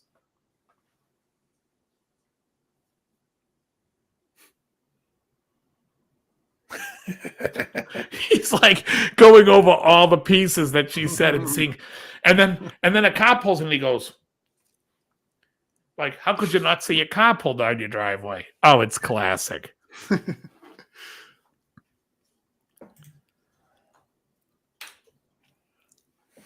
For lava guitars, I have not. Lava. Problem with Peacock is they email the living crap out of you. Oh, I got an email today. They chose the username for me. I'm like, what? Oh. What is uncommercials on Rob Franklin says make him mental. You know who I'm getting emails from? So I re-signed up to get emails from JR Cigar. Mm-hmm. And then they send me an email. My phone's in the other room. They send me an email every 5 seconds. I'm like, are you guys kidding me? Jeez. One of them today was like, oh, here's the one email I wanted to see is when certain cigar was going to be in stock. And I'm like, but I have to go through 90 emails? These motherfuckers. Yeah, it's overkill. It's like, yeah, Peacock. I think the dig on that is that I believe a lot of those you can watch seasons, but you can only watch the first episode for free. Because Peacock's a pay site. It's like, yeah. It's NBC. Yeah, so. Yeah, I'm going to be taking that off. I never watched that. Yeah, I had Peacock for free for a while. And then I was like, no, because it was like, you'll be switching to the paid. I'm like, no, I'm not. Yeah, no. Because I had Peacock bought the WWE network. And I had like a whole year's worth of WWE. And they're like, well, you're going to get that for free. And then eventually I'm like, no, not going to happen. Agreed, you know what ticked me off about cable was that I was back when cable had on demand and I had cable. they had Ash versus Evil Dead, and it was on Showtime, and I had Showtime, so I was able to watch on there. Then I went back to look at one season, and they wanted to charge me and watch the seasons before. And I go, wait a second, I subscribed to Showtime. What the hell are you doing this for? And it's like, That was a great show. that was the beginning of the end with me and cable. So, oh yeah, Well, it was a great show. I think Anything Tubi's evil. excellent. I think Tubi Yeah. has a Tubi's lot. good. If you like old shows, it has all the old shows you want. I highly recommend Columbo. Was enjoyable. Yeah, Amazon Prime is okay for some free shit, but yeah. Do you watch Masters of Horror at all on TV? No, it's in Or my Joe? saved list. Oh, Joe. Yeah, My saved list. lot of good episodes there with a lot of actors you might recognize. Yeah. I mean, Norman Reedus from Walking Dead's in probably one of the best episodes on there. Who was the And girl you sent me yesterday? Oh, her name is something Benson or whatever. She was in one where she gets burned alive. She got stuck. And she got stuck and got burned alive. And every time she flatlined, she actually comes to life and gets vengeance on people. But yeah, she visits her husband, and God, she's got a great rack. So Yeah. I sent Dave the picture. Yeah, he did. It's like, and you know what? Not natural, but a great job. Yeah, they definitely weren't It's natural. Definitely not natural, but they were a great job. Great job. Yeah. In fact, Krellbach said to me in the middle of the Hoover Dam, they're not natural. And I said, I don't care. As I jump off. Exactly. All right, They're not Mr. natural. Rock is asking, what is our feeling in the States? Is there a shortage of guitar builds lately? Aside from increasing prices like crazy, I don't really know because I think Warmouth's like maybe their parts and stuff have a long delay, but I really am not in the market for anything anymore. I don't care. But what about you guys? I haven't been following it. Yeah. I'm selling guitars, so Yeah, same here. I mean, like I'm guitared out. Like there's Yeah. nothing new that's going to come out that's going to make like I said, I could play this guitar. If this was my only guitar, I'd be happy. I'd be happy. I don't care. I'm in my acoustic. That and my acoustic. Everything I have, or that I need, that I want, I have. You know, anything else could wait. Yeah, Hannahbaum's talking about some technical stuff that we don't know. In Canada, there's definitely a change, really. there's always a change. I watched something on YouTube where they had like the CBC, the Canadian broadcast, was showing like a standing ovation at Trudeau at the EU. And I guess they completely edited out the people that were ripping them. That's becoming quite a country with him in the office, huh? I filled my little stick here, Krell. I forgot to put it in my car today. Oh, okay. Yeah, Hanoi. All I'll Yes. say is that better things to use than Cody. Safer. Not going to get into that here. All right, folks, you heard it here first. There's some illegal doings. I was kidding. Nope. Technically, it's legal, but overnight it could become illegal. And I don't even use it for anything. It's like there was this. I mean, you could get, but now that you've got the Tubi, you've got everything. You got everything you need. Totally. Most of it is here too, Rob. But there are some free stations that actually speak the truth. I love watching Sky News from Australia. On Oh YouTube. yeah, they're hysterical. They're great. They pull no love punches. They pull no love punches. ripping into the shit going on here. They love ripping into shit going on in Australia too. Yeah. That's, Yeah, they're great.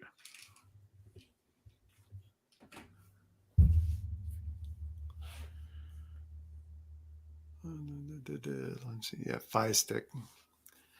Yeah, I 90% of the time when I'm watching TV, it's usually YouTube. Well, I Yeah, me watch some too. channels and stuff, and I mean, it's a good rabbit hole to go down to these private made, that chapter. Like, though I haven't watched one in a while, but there's this Mr. Ballin. You ever watch him?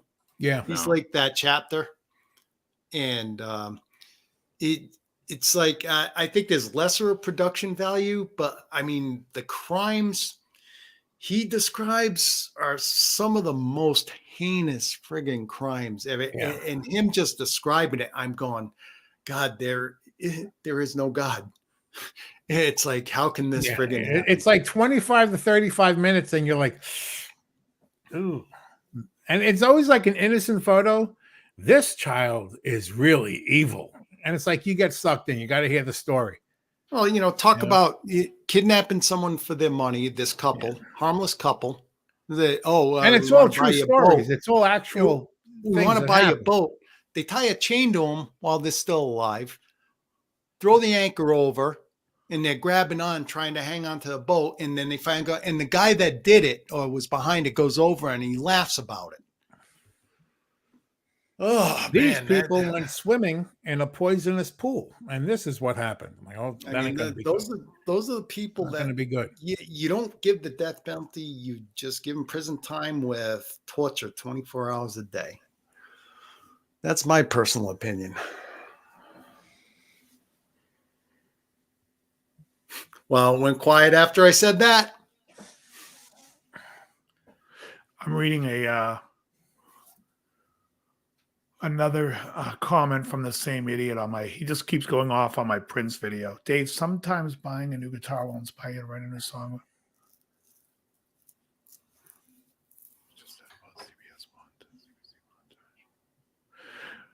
Yeah, no, I have no problem with buying a new guitar. I just have so many guitars at the moment that I just haven't been in the market. I'm not knocking the buying of another guitar. It's just not something that I would have I don't have any interest in it. And so I don't know how to answer that question. How many you got now? I don't know. Two. 15. Too many. Yeah, 10. 15, I'm getting 15 maybe. I'm getting closer to you. Getting closer. I mean, this Friday I had a ton at one point too. I had like 50 at one point. I was like, what am I out of my mind? She had a mind. What's good is that, I picked the time to sell when prices are up. And it's like, so. Yeah, I mean, let me tell you this. So I have this Strat, that Strat, my yellow and my white, and my vintage white. So 5 Strats that I would keep. 4 Tellys. Yeah, I mean, I have everything I want. The only thing I have extras is extra Strat that I don't need. But well, I know you got a few bases there. Would you ever sell one of the bases? Or? No, I like my bases. 49. Good for you, Mr. Rock. That's a lot. So I have my custom bass, my Music Man bass, my Fernandez jazz bass, my bass 6. Oh, and my 5-string G&L. Yeah. So the ones that I do, like this here is my Strat, and everybody knows by now, if you watch my channel for more than 5 minutes, that I like a 1 3/4 nut width. So this is wide.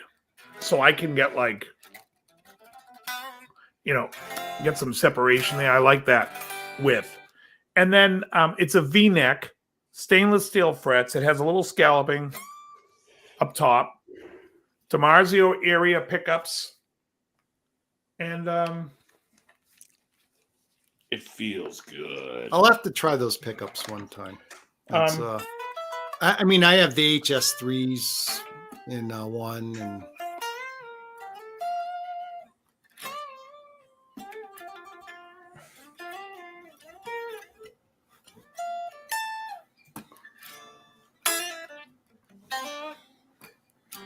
yeah, I mean, it feels great. It's just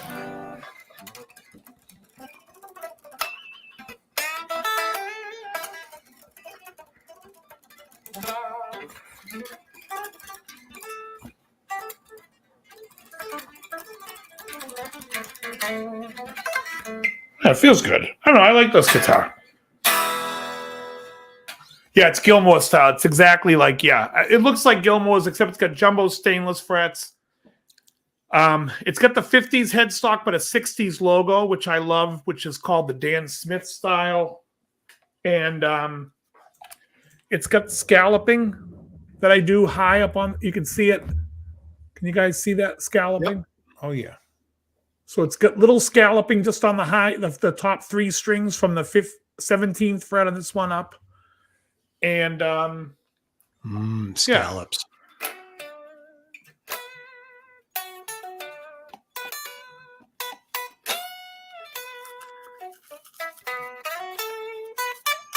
Yeah, knowing what I know now, I probably would have started off having guitars built, but then doesn't give you more metallic sound when I'm plugged in. You couldn't tell what kind of frets I'm using. Because I tell you right now, I could play open chords. You're gonna sit there and tell me when I'm plugged in, oh, the B, E, those sound metallic, while the other ones, you don't hear it. You can check it out professionally all you want. Scientifically, it's impossible.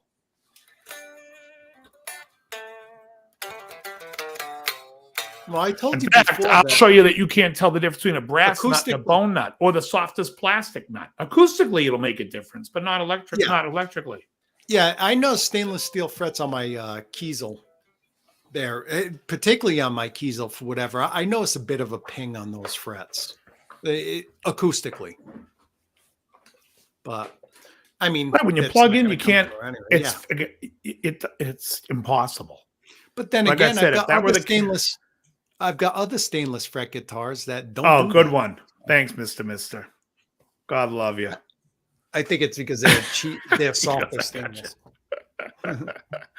I checked it out professionally. I was like, Yeah. what the hell does that mean? Yeah, once you plug in. Yeah, I love stainless frets. I have them on Called up the YouTube expert. everything except for this acoustic over here.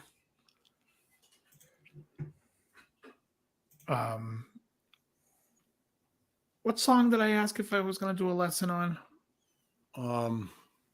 Well, you said, well, Above the clouds. Oh.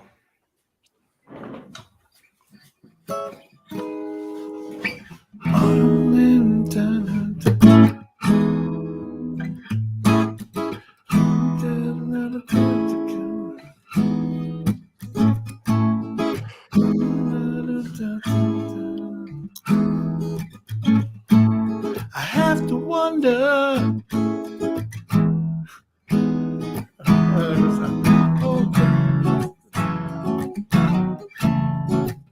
Here it is. Have to wonder, will I last?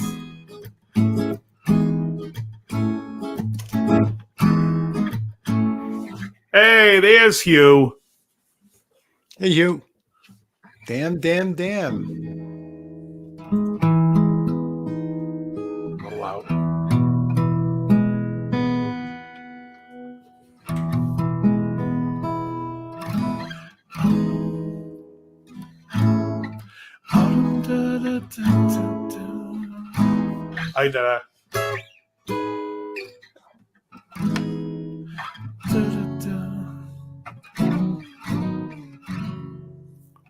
I have to wonder, will I last? Can live.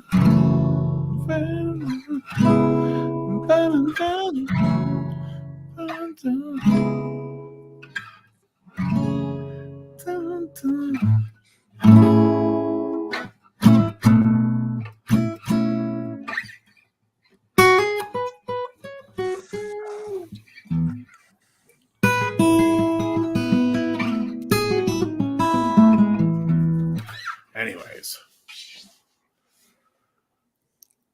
the mandolin behind. Grauba. Yeah, that's a cheap Rogue.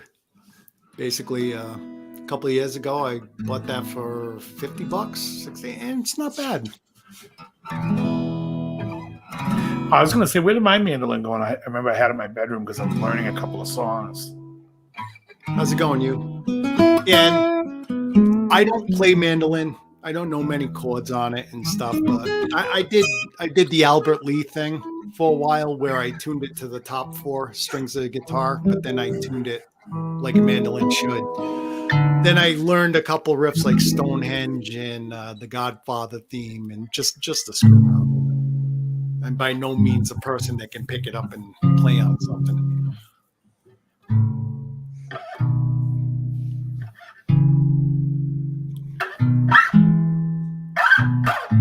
Here's your Billie Eilish right here. I taught this today on the piano.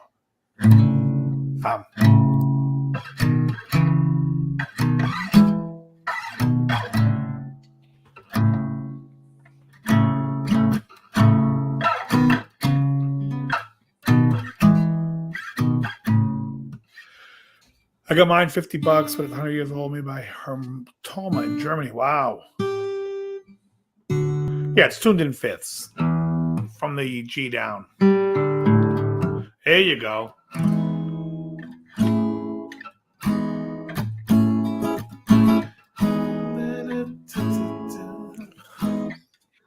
I remember a Style Council used to have a video that played on preview all the time. It's where they're in that boat.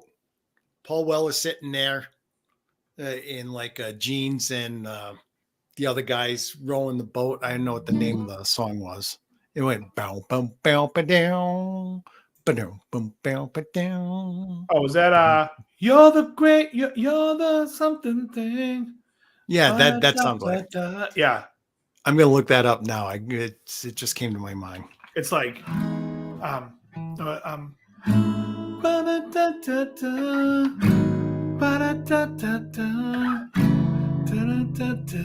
Long Hot Summer. Oh no, that's different. How about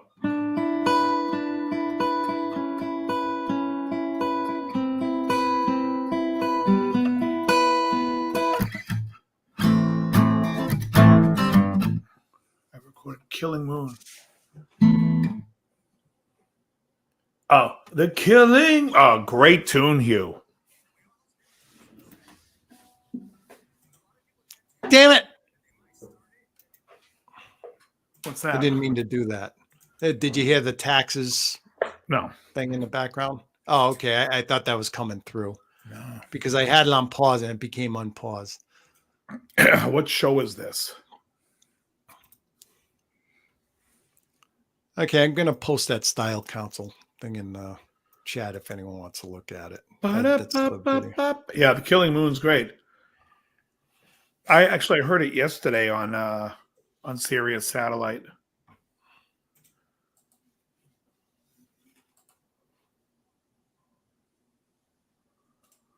I have to wonder.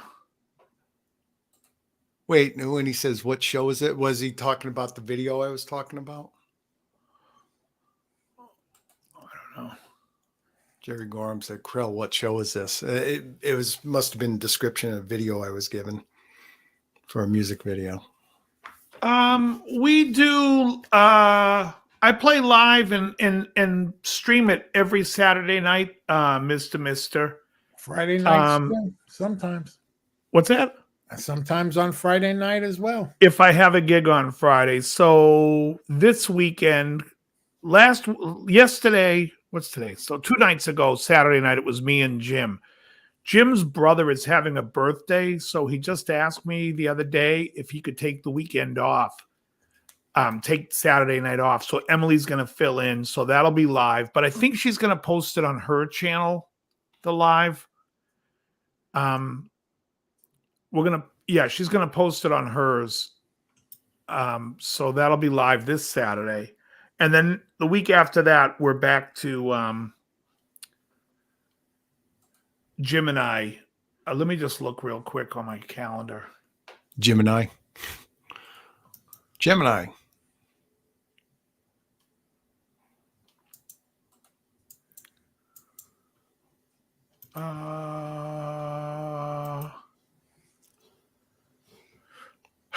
Yeah, the week after that, I have a Friday gig and a Saturday gig. Coming out here next Monday.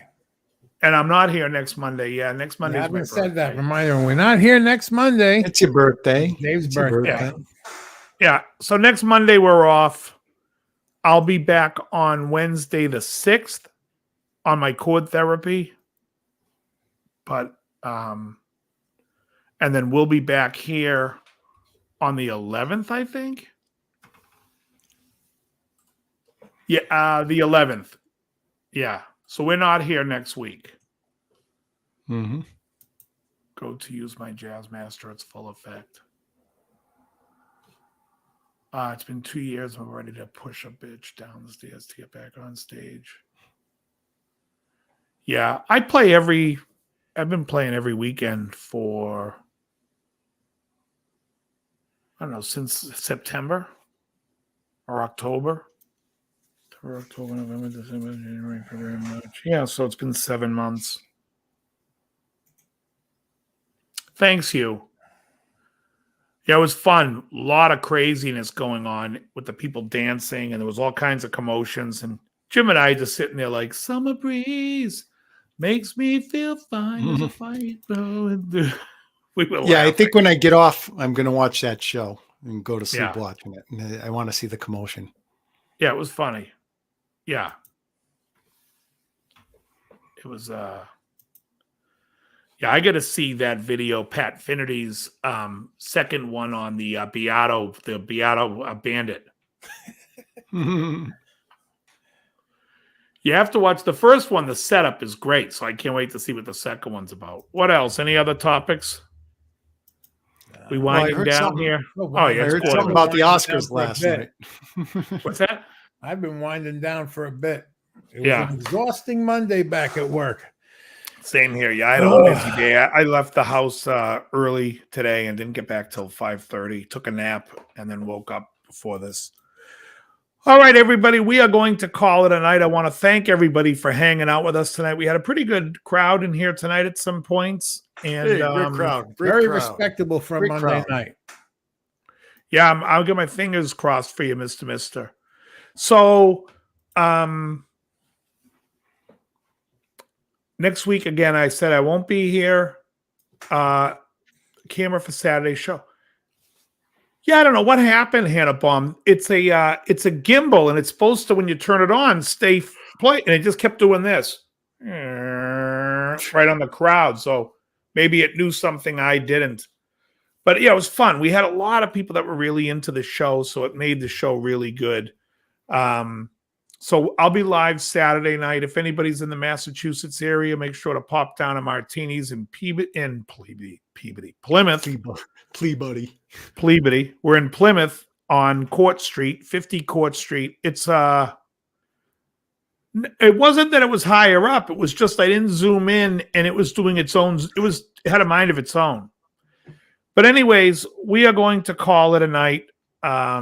And the show will be back on April 11th, and I will see you guys for cord therapy on April 6th.